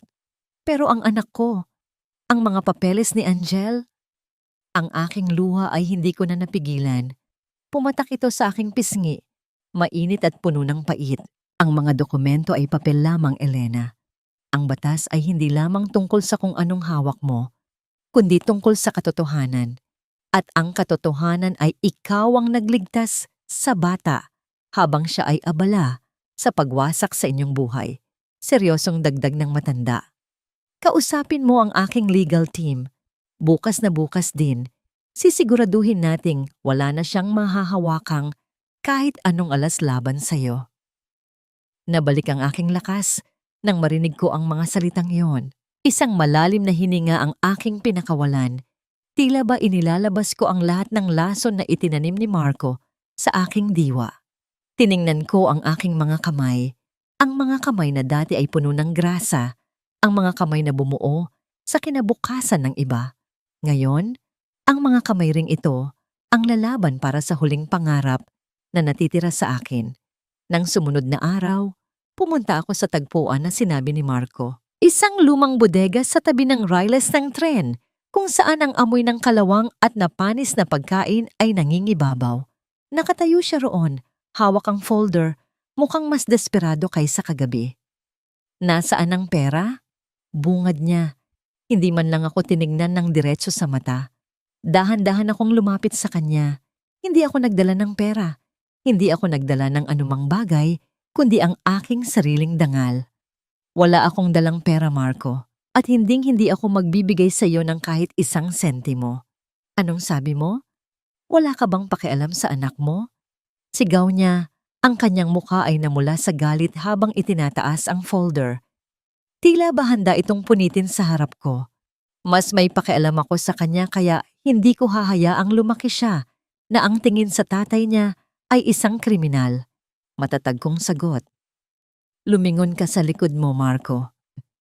Mula sa dilim ng bodega, lumabas ang dalawang opisyal ng National Bureau of Investigation kasama ang abogado ni Don Rogelio.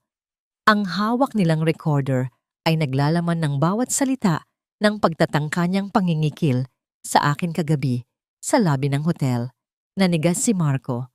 Ang folder na kanina ay hawak niya ng mahigpit ay dahan-dahang nalaglag sa maduming sahig. Ang tunog ng pagbagsak ng papel sa semento ay tila isang huling hantungan ng kanyang kapangyarihan sa buhay ko. Hindi ito maaari. Elena, please, mag-usap tayo. Ang kanyang boses ay naging isang mahinang pagmamakaawa. Ang uri ng tunog na ginagawa ng isang taong nalulunod. Ngunit hindi na ako nakinig. Pinulot ko ang folder mula sa sahig. Pinagpagan ko ang alikabok na dumikit dito. Tila ba nililinis ko ang huling mantsa ng aking nakaraan. Tumingin ako sa kanya sa huling pagkakataon. Hindi nang may galit, kundi nang may malalim na awa para sa isang taong piniling mabulok sa sarili niyang kasakiman. Ang tanging utang na loob ko sa iyo, Marco, ay ang katotohanang tinuruan mo akong huwag nang muling magtiwala sa mga salitang walang gawa. Wika ko bago ako tumalikod at lumabas sa liwanag ng umaga. Sa labas, naghihintay si Angel sa loob ng sasakyan ni Don Rogelio. Nang makita niya ako, isang matamis na ngiti ang sumilay sa kanyang mga labi. Isang liwanag na tila tumunaw sa lahat ng kapaguran at takot na dinala ko sa loob ng mahabang panahon. Binuksan ko ang pinto ng sasakyan at agad ko siyang niyakap ng mahigpit. Ang amoy ng kanyang buhok, na amoy shampoo na at wala na ang lansa ng usok, ay tila isang gamot na tuluyang nagpahilom sa aking mga natitirang sugat. Tapos na po ba, Mama? Hindi na po ba babalik si Papa para kuhanin ang mga papel ko? Tanong ni Angel. Ang kanyang maliit na boses ay puno ng pag-asa. Tapos na, anak. Hindi na niya tayo muling magagalaw. Pabulong kong sagot habang hinahaplos ang kanyang likod. Ramdam ko ang pagluwag ng kanyang maliit na katawan, ang pagbitaw ng takot na matagal na ring naging anino sa kanyang paglaki. Sa kabilang upuan, nakita ko si Don Rogelio na tahimik na nakamasid sa amin. Mayroon siyang bahagyang ngiti sa kanyang mga labi, isang ngiti ng isang taong nakasaksi sa pagkapanganak ng isang bagong mandirigma. Hindi siya nagsalita, ngunit ang kanyang pagtango ay sapat na upang malaman kong ang landas na tinatahak ko ngayon ay hindi na muling babalik sa putikan. Lumipas ang ilang buwan, ang dating talyer ni Papa ay hindi na lamang isang maliit na gusali na may tumutulong bubong. Sa tulong ng puhunan at tiwala ni Don Rogelio, ito ay naging Elena's Precision Motors, isang moderno at malawak na planta na dinarayo ng mga malalaking kumpanya sa bansa. Ang tunog ng mga makabagong makina na sabay-sabay na tumatakbo ay tila isang bagong awit ng tagumpay. Wala na ang kalawanging rehas. Ang pinalit ay mga dingding na salamin na sumasalamin sa liwanag ng araw. Isang hapon, habang suot ko ang aking asul na overalls na may borda ng aking pangalan, tiningnan ko ang aking mga kamay sa harap ng isang malaking salamin sa aking opisina. Ang mga ito ay wala ng grasa, ngunit meron pa ring mga maliliit na peklat, mga medalya ng aking pakikipaglaban. Malinis na ang aking mga kuko, ngunit ang bawat guhit sa aking palad ay nagpapaalala sa akin kung saan ako nanggaling. Nabalik ang aking diwa nang pumasok ang aking sekretarya. Miss Elena, mayroon pong isang lalaking naghahanap sa inyo sa labas. Sabi niya, dati niyo raw siyang kakilala. Mukha siyang naghihikaos at humihingi ng kahit anong trabaho, kahit tagalinis lang daw ng sahig. Lumingon ako sa bintana at nakita ko ang isang anino sa labas ng gate. Si Marco. Nakayuko siya. Ang kanyang balikat ay bagsak at ang kanyang mga damit ay kupas na at marumi. Wala na ang yabang ng isang lalaking nagnakaw ng aking dangal.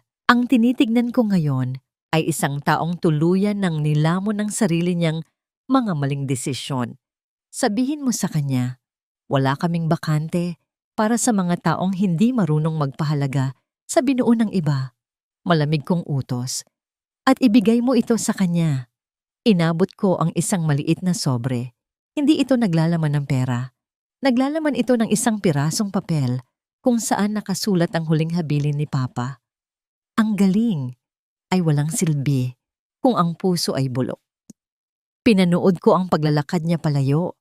Ang kanyang figura ay unti-unting naglalaho sa usok ng mga sasakyang dumadaan. Wala akong naramdamang tuwa, ngunit wala na rin akong naramdamang sakit. Ang tanging naroon ay ang kapayapaan ng isang babaeng sa wakas ay nahanap na ang kanyang sariling makina, ang kanyang sariling buhay. Ngunit habang tinitignan ko ang huling pirma sa isang kontratang magdadala sa aking kumpanya sa ibang bansa, isang tawag ang pumasok sa aking telepono. Isang boses na hindi ko inaasahan. Isang boses na nagmula sa nakaraan ni Don Rogelio ang nagpahinto sa aking mundo. Elena, mag-ingat ka. Hindi pa tapos si Sofia. Ang pagbagsak ni Marco ay simula pa lamang ng kanyang plano upang bawiin ang lahat ng ibinigay sa iyo ni Rogelio. Nararamdaman ko ang muling paglamig ng hangin sa loob ng aking opisina. Ang tagumpay ko ba ay isang panandaliang hininga lamang bago ang isang mas malaking digmaan? Akala mo ba ay ganoon na lang kadali ang lahat, Elena? Ang bawat pader na itinayo mo, ay nakatayo sa isang pundasyong gawa sa buhangin at isang kumpas ko lang, guguho ang lahat ng iyong pinaghirapan. Ang tinig ni Sofia ay tila isang malamig na talim na humiwa sa katahimikan ng aking marangyang opisina. Nakatayo siya sa may pintuan. Ang kanyang suot na pulang traje de gala ay tila isang babala ng panganib, isang marahas na kulay sa gitna ng aking payapang mundo ng salamin at asero. Hindi ko narinig ang kanyang pagpasok. Ang kanyang mga hakbang sa makapal na alpombra ay tila mga hakbang ng isang mandaragit na dahan-dahang lumalapit sa kanyang biktima. Napatigil ang aking kamay na kasalukuyang humahawak sa isang gintong pluma. Sa harap ko ay ang mga blueprint para sa expansion ng aking planta. Mga pangarap na iginuhit ko sa ilalim ng liwanag ng buwan noong panahong wala pa akong kahit na ano. Ang kislap ng pluma ay tila nanlalamig sa ilalim ng mapanuring tingin ni Sofia. Naramdaman ko ang mabilis na pagpintig ng aking ugat sa leeg. Ang bawat tibok ay tila isang babala na hindi pa tapos ang bagyong akala ko ay lumipas na. Nice office, Elena. Pero sa bawat sulok nito, naamoy ko pa rin ang malansang grasa ng iyong nakaraan. Kahit balutin mo pa ang sarili mo ng mamahaling pabango, hinding-hindi mo matatago ang katotohanan galing ka sa putikan. Dagdag ni Sofia habang dahan-dahang hinahaplos ang makinis na ibabaw ng aking mesa. Ang kanyang mga kuko ay tila mga pangil na nag-iiwan ng di nakikitang gasgas sa aking dangal. Dahan-dahan akong tumayo. Ang aking likod ay tuwid na tuwid. Isang katatagang hinubog ng libu-libong oras ng pagbubuhat ng mabibigat na makina. Ang putik na sinasabi mo, Sofia, ang siyang nagpatibay sa aking mga kamay. At ang grasang hinahamak mo, iyan ang langis na nagpaandar sa kinabukasan na pilit mong kinukuha sa akin. Ano ang kailangan mo? Isang mapait na tawa ang kumawala sa kanyang mga labi. Isang tunog na walang kasing pait na humalo sa malamig na hangin ng aircon. Naglabas siya ng isang folder na kulay asul, ang kulay ng mga dokumento ng bangko. Don Rogelio is a smart man, Elena. Pero mas matalino ang pamilya ko. Ang lupang kinatatayuan ng plantang ito ay bahagi ng isang lumang utang ni Rogelio sa aking ama. Isang utang na nakalimutan na ng panahon, ngunit hindi ng batas. I have the power to foreclose this entire block. Bukas, hindi na ito Elena's Precision Motors. Ito ay magiging isa na lamang parking lot para sa aking mga mall. Wika niya, ang bawat salita ay tila isang mabigat na tipak ng semento na bumabagsak sa aking dibdib. Naramdaman ko ang panghihina ng aking mga daliri. Ang gintong pluma ay dahan-dahang dumulas mula sa aking kamay at bumagsak sa alpombra nang walang ingay, ngunit sa loob ng aking puso, ang tunog ng pagbagsak na yon ay mas malakas pa sa anumang pagsabog. Tumingin ako sa bintana kung saan tanaw ko ang aking mga tauhan na masayang nagtatrabaho, ang mga pamilyang umaasa sa bawat tornilyong hinihigpitan nila. Lahat ba ito ay mawawala dahil lamang sa isang anino ng nakaraan? Tumingin ako sa litrato ni Papa na nasa ibabaw ng aking mesa. Ang kanyang mga mata ay tila nagtatanong sa akin, "Susuko ka na ba, anak? Hahayaan mo bang ang mga kamay na bumuo ay maging mga kamay na lamang natatanggap ng pagkatalo?" "Hindi mo ito magagawa," pabulong kong sabi. Ang aking boses ay nanginginig sa pagitan ng takot at naglalayab na galit. "Watch me, Elena. At dahil mabait ako, bibigyan kita ng isang choice. Give me the patent for your fuel-efficient engine at hahayaan kitang manatili rito bilang isang janitress, siguro? Para naman manatili ka sa amoy na nakasanayan mo." Uyam niya bago siya tumalikod at naglakad patungo sa pinto. Naiwan akong nakatayo sa gitna ng aking kaharian na unti-unti nang naglalaho ang ningning. Ang bawat paghinga ko ay tila may kasamang alikabok ng kabiguan. Nararamdaman ko ang panunuyo ng aking lalamunan. Ang bawat lunok ay tila may kasamang bubog ng katotohanan. Kinuha ko ang aking telepono upang tawagan si Don Rogelio. Ngunit bago ko pa maipindot ang numero, isang mensahe ang pumasok mula sa isang hindi kilalang tao. Isang litrato ni Angel na kasalukuyang naglalaro sa parke at sa likod niya ay isang pamilyar na anino ng isang lalaking may hawak na gunting, si Marco. Hanggang kailan ako kailangang magbayad para sa isang utang na hindi ko kailanman ginawa? At sino ang tunay na kalaban sa larong ito? Ang babaeng gustong kumuha ng aking yaman o ang lalaking handang pumatay ng sariling pangarap para lamang sa higanti? Sa gitna ng aking tagumpay, bakit tila mas malalim ang bangin na aking kinatatayuan ngayon? Ang bawat hibla ng aking kalamnan ay nangatal sa lamig na hindi nanggagaling sa aircon ng opisina, kundi sa kailaliman ng aking kaluluwa. Ang cellphone sa aking palad ay tila naging isang nagbabagang bakal na gustong sunugin ang aking balat. Ang litrato ni Angel, ang aking munting anghel, na walang kamalay-malay sa panganib habang hinahabol ang isang makulay na paru-paro sa parke, ay tila isang hatol ng kamatayan. At sa gilid ng litrato, ang malabong anino ni Marco na may hawak na gunting, tila isang demonyong naghihintay ng tamang sandali upang gupitin ang mga pakpak ng aking anak. Hindi maaari ito. Pabulong kong sambit. Ang aking boses ay tila isang tuyot na dahon na tinangay ng hangin. Mabilis akong tumakbo palabas ng opisina. Hindi ko na pinansin ang pagtawag ng aking sekretarya o ang mga nagtatakang tingin ng aking mga empleyado. Ang tunog ng aking mga sapatos sa makinis na sahig ay tila mabilis na tibok ng isang pusong naghihingalo. Sa bawat hakbang ko, nararamdaman ko ang panunuyo ng aking lalamunan at ang pait ng bawat paghinga. Ang sikat ng araw sa labas ay tila nanunukso, napakaliwanag para sa kadilimang bumabalot sa akin. Pinaandar ko ang aking sasakyan ng may panginginig. Ang ugong ng makina na dati ay nagbibigay sa akin ng katiwasayan ay tila isang hiyaw na ngayon ng desperasyon. Sa bawat pagpihit ko ng manibela, ang mga alaala ni Papa ay muling bumabalik.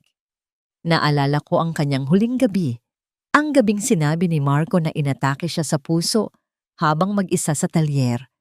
Isang malaking kasinungalingan na 10 taon kong pinaniwalaan. Nang makarating ako sa parke, ang aking paningin ay malabo dahil sa luha. Hinanap ko ang pamilyar na kulay ng damit ni Angel at doon, sa ilalim ng malaking puno ng nara, nakita ko siya. Nakaupo siya sa damuhan, umiiyak at hawak ang kanyang maliit na dibdib. Wala si Marco, ngunit may isang pirasong papel na nakadikit sa kanyang lunchbox. "Angel! Anak!" Sigaw ko habang patakbong lumalapit sa kanya. Niyakap ko siya ng napakahigpit. Tila ba gusto ko siyang isilid muli sa aking sinapupunan upang doon ay maging ligtas siya sa lahat ng masama. "Mama, si Papa po, kinuha niya ang gamot ko." Sabi niya, "Kung gusto niyo raw pong makuha ulit, kailangang ibigay niyo ang mga papel ni Lolo." Humihikbing sabi ni Angel. Ang kanyang paghinga ay mababaw at mahirap. Ang bawat hininga ay tila isang pakikipagbuno sa hangin. Naramdaman ko ang isang matinding galit na bumangon sa aking dibdib. Isang galit na mas mainit pa sa anumang apoy ng welding machine. Kinuha ko ang papel na iniwan ni Marco. Hindi ito sulat kamay lamang. Ito ay isang lumang dokumento mula sa ospital na may petsang tumatapat sa araw ng pagkamatay ni Papa. Binasa ko ang nakasulat at tila tumigil ang pag-ikot ng mundo. Ang dokumento ay isang toxicology report na hindi kailanman nakarating sa akin. Ang aking ama ay hindi namatay dahil lamang sa panghihina ng puso. Mayroong labis na dosis ng isang uri ng pampatulog sa kanyang katawan. Isang gamot na laging iniinom ni Marco noon para sa kanyang insomnia. "Hayop ka, Marco?" Ang aking bulong ay puno ng pait at paniningil. Hindi lang niya ako ninakawan ng dangal. Pinatay niya ang tanging taong nagmahal sa akin ng tunay upang makuha ang talyer at ang mga patent ng mga makina nito. Nabalik lamang ang aking diwa nang marinig ko ang mahinang pag-ubo ni Angel. Kailangan niyang madala sa ospital, ngunit ang susunod na pahina ng dokumento ay mas nakakanginig ng laman. Isang pirmadong kasunduan sa pagitan ni Marco at ng tatay ni Sofia. Maraming taon na ang nakalilipas. Ang pagpapakasal ni Marco sa akin ay hindi isang aksidente. Ito ay isang misyon upang makuha ang lawa, ang lihim na formula ng fuel injection ni Papa para sa kumpanya ng mga Valderrama. Sa madaling salita, ang buong 10 taon ng aking buhay ay isang malaking dula-dulaan. Ang bawat halik, bawat pangako, at bawat sakripisyo ko ay bahagi ng kanilang plano. Isang marangyang sasakyan ang dahan-dahang huminto sa tapat namin. Bumukas ang pinto at lumabas si Sofia. May dalang isang maliit na inhaler, ang gamot ni Angel. Isang mapaglarong ngam ng ngiti ang nasa kanyang mga labi habang pinagmamasdan ang aming paghihirap. Looks tulad ng nalaman mo na ang katotohanan, Elena. Sad, di ba? You were just a pawn in a very long game. Uyam ni Sofia habang iwinawagayway ang inhaler. Now, give me the digital key to your new engine's blueprint at ibibigay ko ito sa anak mo. Huwag mo nang hintaying tumigil ang pagtibok ng puso niya gaya ng nangyari sa tatay mo. Naramdaman ko ang panlalamig ng aking mga kamay.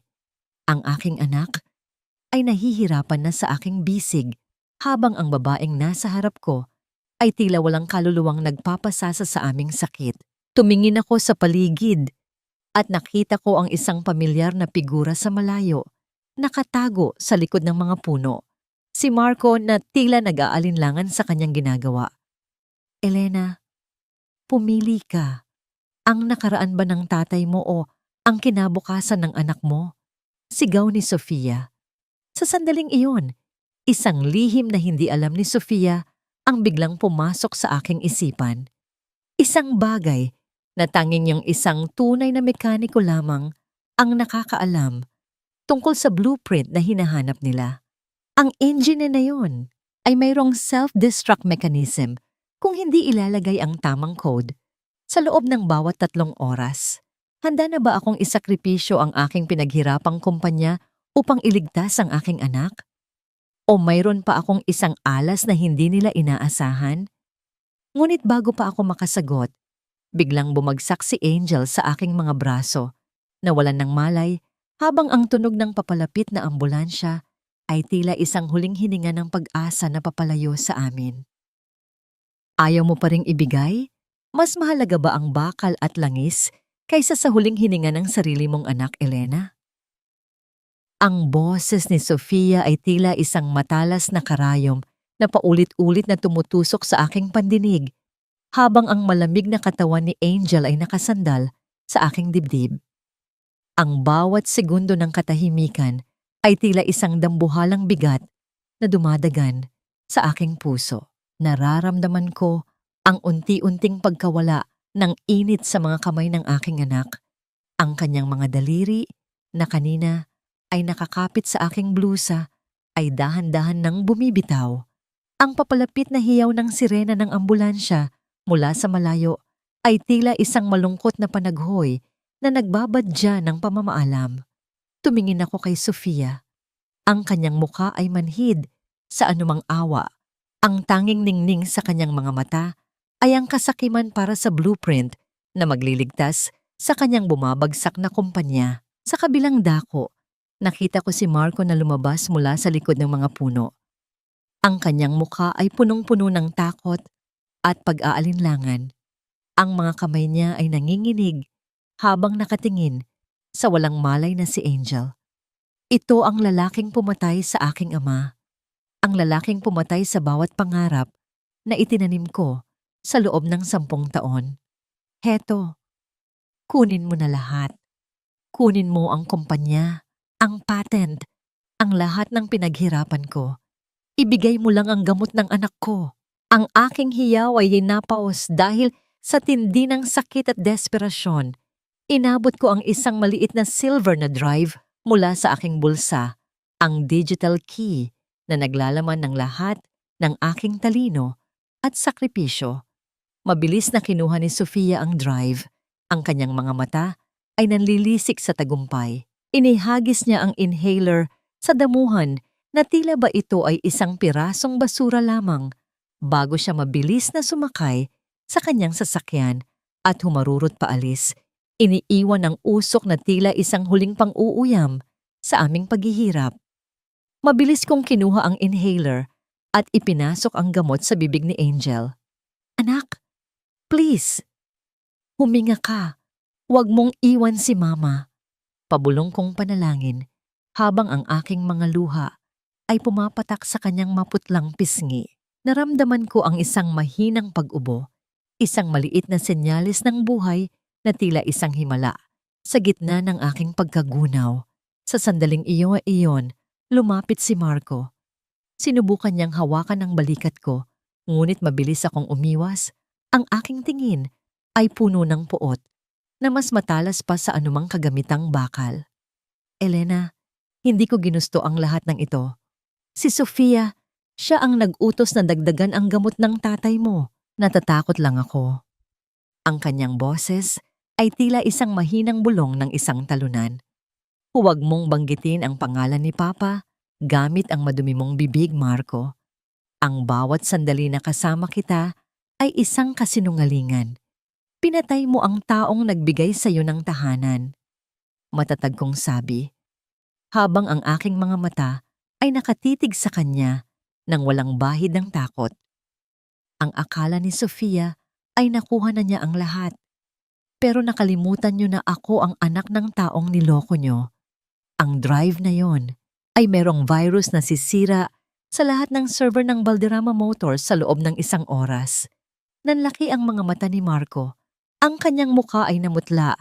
Tila ba ang lahat ng kanyang tinataguan ay biglang gumuho sa kanyang paanan. Sa sandaling iyon, ang ambulansya ay huminto sa tapat namin. Ang mabilis na pagbukas ng mga pinto at ang pagtakbo ng mga paramedic patungo sa amin ay tila isang eksena mula sa isang panaginip. Isinakay nila si Angel sa stretcher. Ang tunog ng pag-ikot ng mga gulong sa semento ay tila isang mabilis na ritmo ng pag-asa. Sasama ako! Sigaw ko habang sumasakay sa ambulansya. Bago sumara ang pinto, tiningnan ko si Marco sa huling pagkakataon. Nakatayo siya roon, mag-isa sa gitna ng malawak na parke, habang ang mga ilaw ng pulis ay nagsisimulang sumilip mula sa kabilang kanto. Ang abogado ni Don Rogelio ay dumating na rin.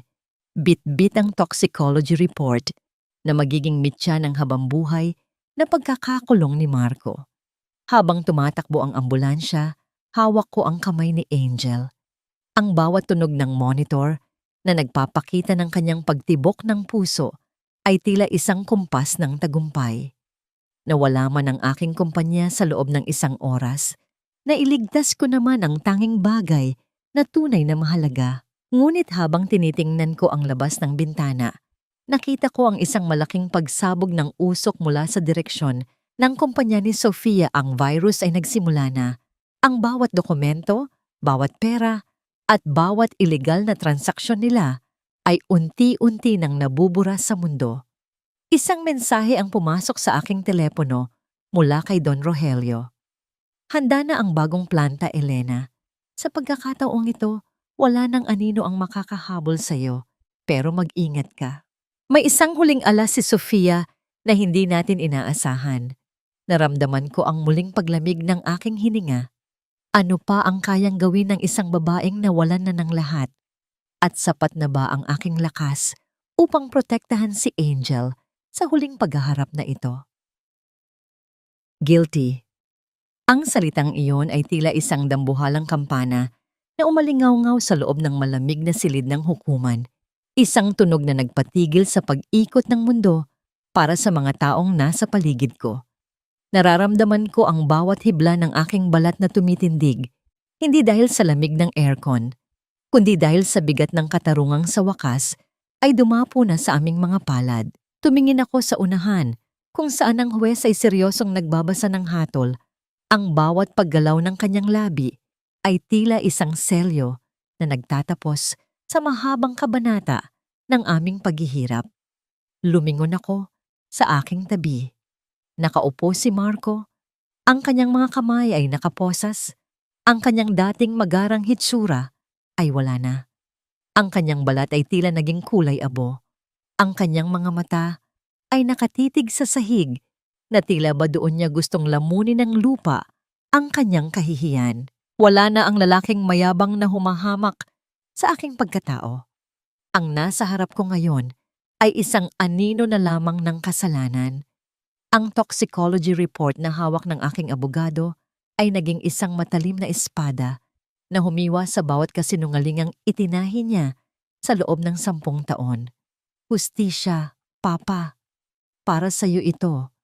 Pabulong kong sambit habang hinahawakan ko ang maliit na laket na may larawan ng aking ama. Naramdaman ko ang isang mainit na agos ng luha na gumuguhit sa aking mga pisngi. Ngunit sa pagkakataong ito, hindi ito luha ng sakit. Ito ang luha ng paglaya. Ang bawat patak ay tila naghuhugas sa mga latay ng nakaraan na matagal na nabaon sa aking puso. Sa kabilang bahagi ng silid, nakita ko si Sofia. Ang kanyang mukha ay punong-puno ng puot. Ang kanyang mga kuko ay nakabaon sa kanyang mamahaling bag habang pinapanood ang pagguho ng kanyang imperyo. Ang virus na ipinasok ko sa kanilang sistema ay hindi lamang sumira sa kanilang mga files. Inilabas nito ang lahat ng ilegal na transaksyon ng Valderrama Motors na nagdugtong sa kanila sa pagkamatay ng aking ama. Ang bawat bilyong ninakaw nila ay unti-unti nang binabawi ng batas at ang bawat pader ng kanilang kumpanya ay tila nagkakaroon na ng mga lamat na hindi na kailanman maaayos. Pagkatapos ng pagdinig, habang naglalakad ako sa labas ng hukuman, sinalubong ako ng sikat ng araw. Ang liwanag nito ay tila isang mainit na yakap na nagsasabing tapos na ang gabi. Huminto ako sa tapat ng mga hagdanan, nilalanghap ang sariwang hangin na wala ng amoy ng panis na langis o takot. Elena. Isang boses ang tumawag sa akin mula sa likuran. Paglingon ko, nakita ko si Sofia na mabilis na naglalakad patungo sa akin. Ang kanyang mga tauhan ay wala na sa kanyang tabi. Ang kanyang buhok ay gulo-gulo at ang kanyang mga mata ay nagniningning sa desperasyon at galit. Akala mo ba? Panalo ka na. Nawala man ang kumpanya ko. Sisiguraduhin kong wala ka ring matitirang kahit ano. Ang kanyang boses ay naging paos, tila isang hayop na nasusukol. Ang patent na ginagamit mo ngayon, ang disenyo ng makina na yon, alam mo ba kung saan talaga galing yan? Hindi yan galing sa tatay mo, Elena. Ninakaw lang din yan ng tatay mo mula sa pamilya ko bago siya namatay. Napatigil ako. Ang bawat salita niya ay tila isang malamig na tubig na ibinuhos sa aking pagkatao. Tumingin ako sa kanya ng may halong pagdududa, ngunit ang ningning sa kanyang mga mata ay tila nagsasabing meron pa siyang huling alas na itinatago. Anong ibig mong sabihin? Tanong ko. Ang aking boses ay matatag, ngunit ang aking puso ay nagsisimula na namang kabahan. Mayroon akong orihinal na blueprint na may lagda ng lolo ko. May petsang mas maaga kaysa sa kahit anong papeles na hawak mo. If I file a copyright claim, mapapasakin muli ang lahat ng pinaghirapan mo. Hindi mo matatakasan ang dugo ng pamilya ko, Elena. Uyam niya bago siya tumalikod at sumakay sa isang hamak na taxi. Iniiwan akong nakatayo sa gitna ng matitigas na semento ng kalsada. Naramdaman ko ang muling paglamig ng hangin. Ang katarungang akala ko ay ganap na, ay tila mayroon pa palang isang madilim na sulok. Lumapit sa akin si Don Rogelio. Ang kanyang mukha ay puno ng pag-aalala habang nakikita ang aking panlalambot. Elena, huwag kang makikinig sa mga desperadong salita ng isang talunan. Wika niya, ang kanyang boses ay tila isang matatag na pundasyon. Pero paano kung totoo, Don Rogelio? Paano kung ang buong buhay ko ay nakatayo sa isang kasinungalingan? Tanong ko, ang aking mga mata ay nakatingin sa aking mga kamay na tila ba naging banyaga muli sa akin. Ang katotohanan ay hindi matatagpuan sa isang pirasong papel, kundi sa kung paano mo ito pinagyaman. Tugon niya, Pero may isang bagay kang kailangang malaman tungkol sa tatay mo bago tayo magpatuloy. Mayroon siyang isang lihim na vault sa loob ng inyong lumang bahay. Isang vault na tanging ang pinakatapat na puso lamang ang makakabukas. Isang bagong katanungan ang nabuo sa aking isipan. Ang katarungan ba ay simula lamang ng isang mas malalim na pagtuklas sa aking pagkatao? O mayroon pang isang lihim si Papa na hindi ko pa handang malaman?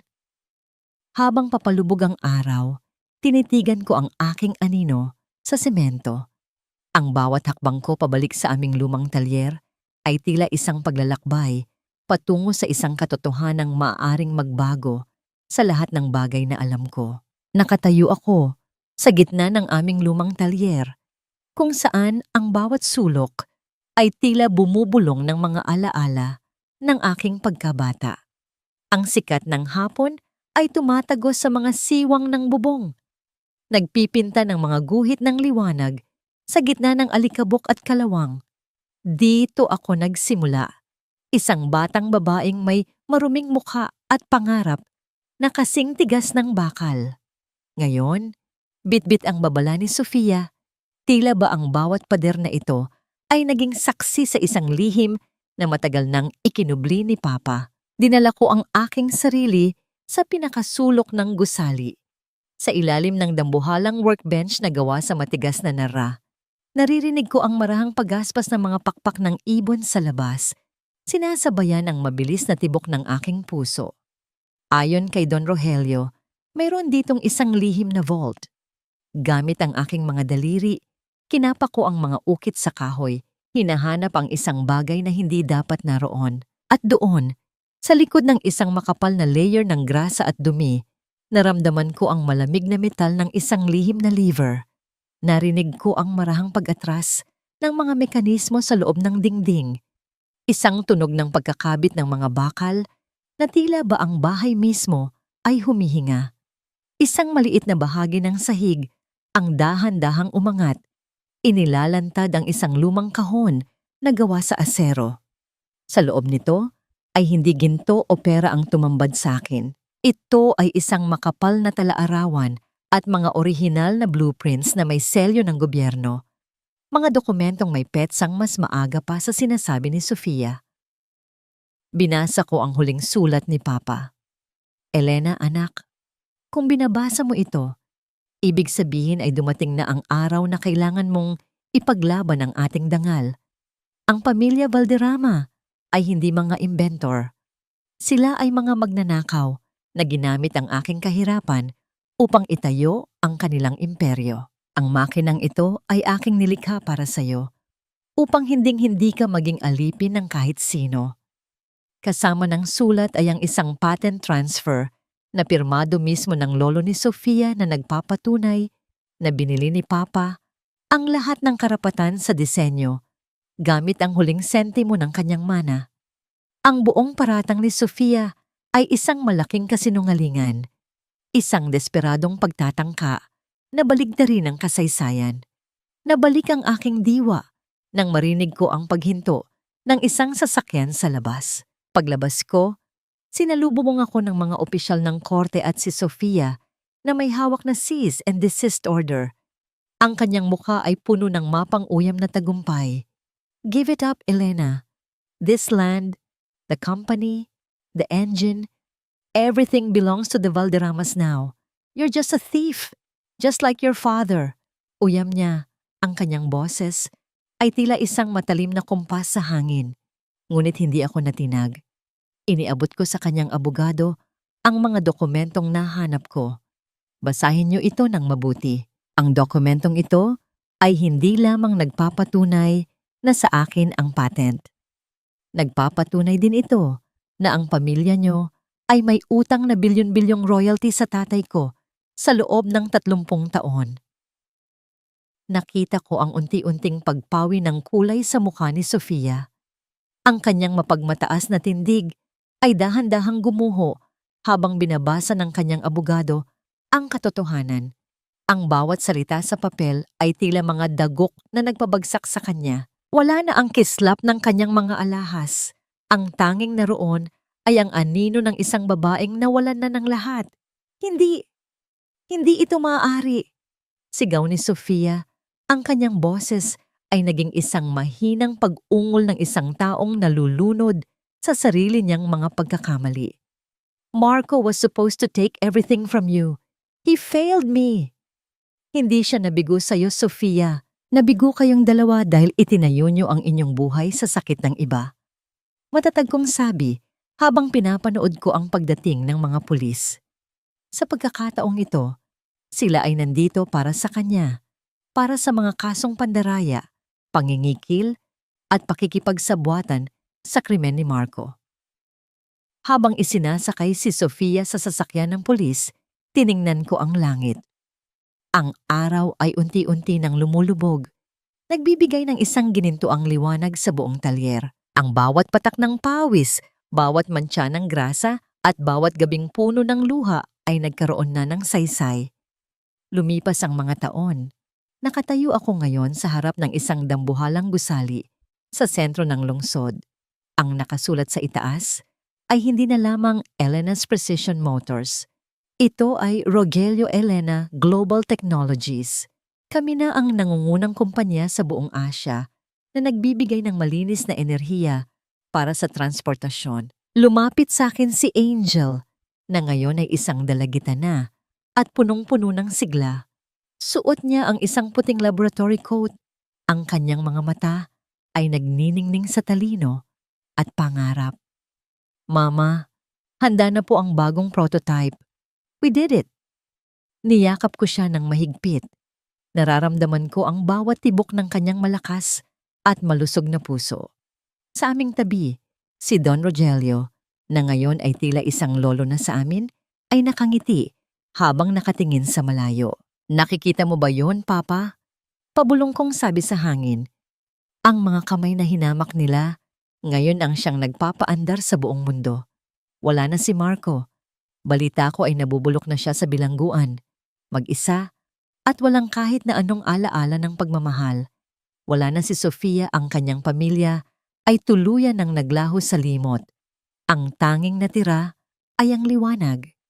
Isang liwanag na hindi nanggaling sa yaman, kundi sa apoy ng isang pusong tumangging sumuko. Tumingin ako sa aking mga kamay sa huling pagkakataon. Mayroon pa ring mga maliliit na marka ng paggawa.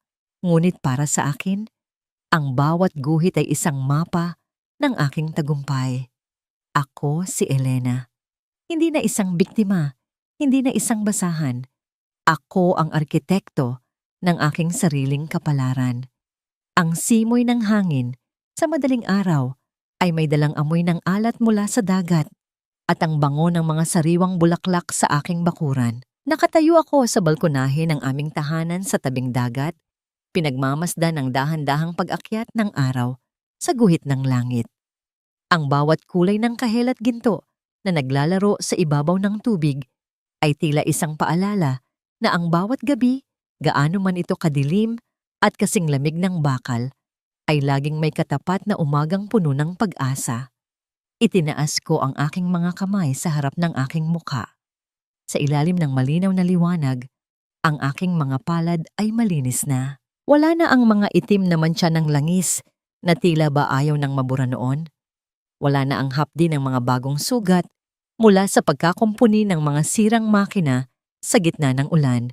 Ngunit kapag tinitigan ko silang mabuti, nakikita ko pa rin ang mga manipis na peklat, ang mga marka ng aking pakikipagtunggali sa tadhana. Ang mga ito ay hindi na mga bakas ng kahihiyan.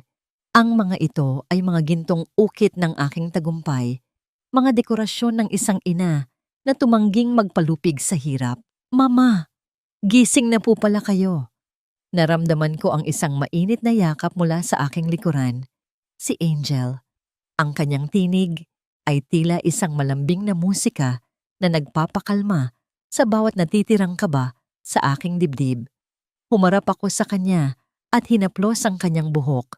Wala na ang maputlang mukha at ang mahirap na paghinga na dati ay nagpapaluha sa akin gabi-gabi. Ang nasa harap ko ngayon ay isang dalagang puno ng buhay. Ang kanyang mga mata ay nagniningning sa talino at pag-asa para sa kinabukasan. Iniisip ko lang kung gaano tayo kapalad, anak. Pabulong kong sagot habang sabay kaming nakatingin sa malawak na dagat. Hindi lang po ito swerte, Mama. Ito po ay dahil sa inyo. Dahil hindi kayo sumuko.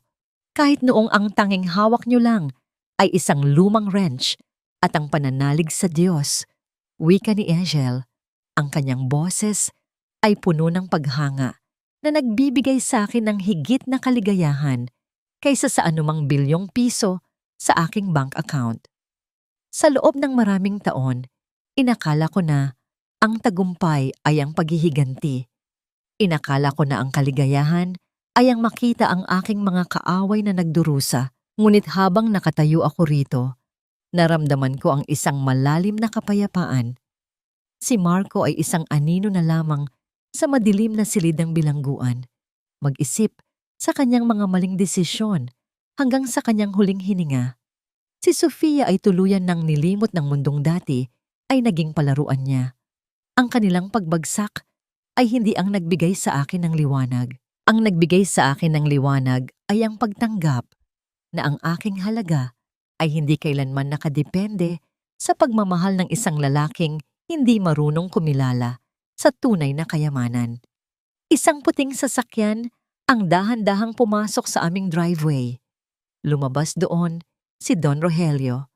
Ang kanyang hakbang ay mabagal na dahil sa edad, ngunit ang kanyang muka ay kasing aliwalas ng umaga.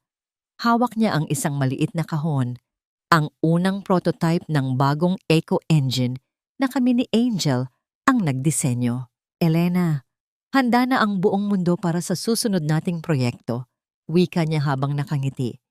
Pero bago ang lahat, may gusto akong ibigay sa'yo.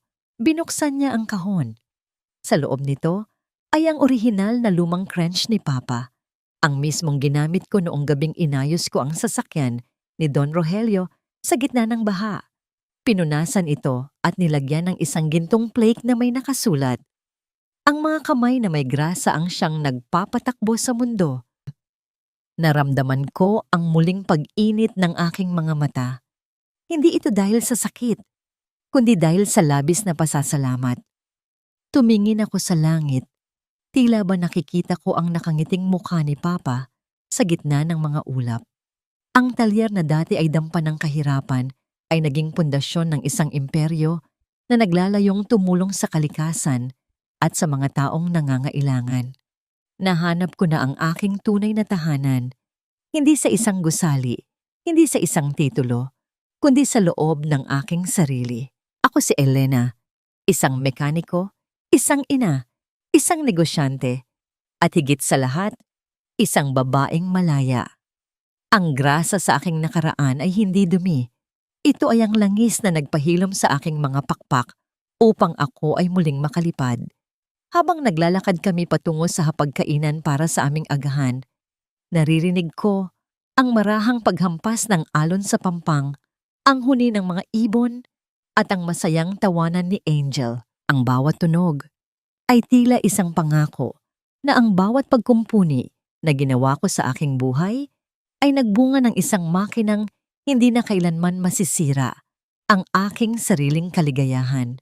Sa wakas, ang liwanag na dati ay nasa ilalim lamang ng grasa ay naging isang maningning na araw na hindi na kailanman lulubog.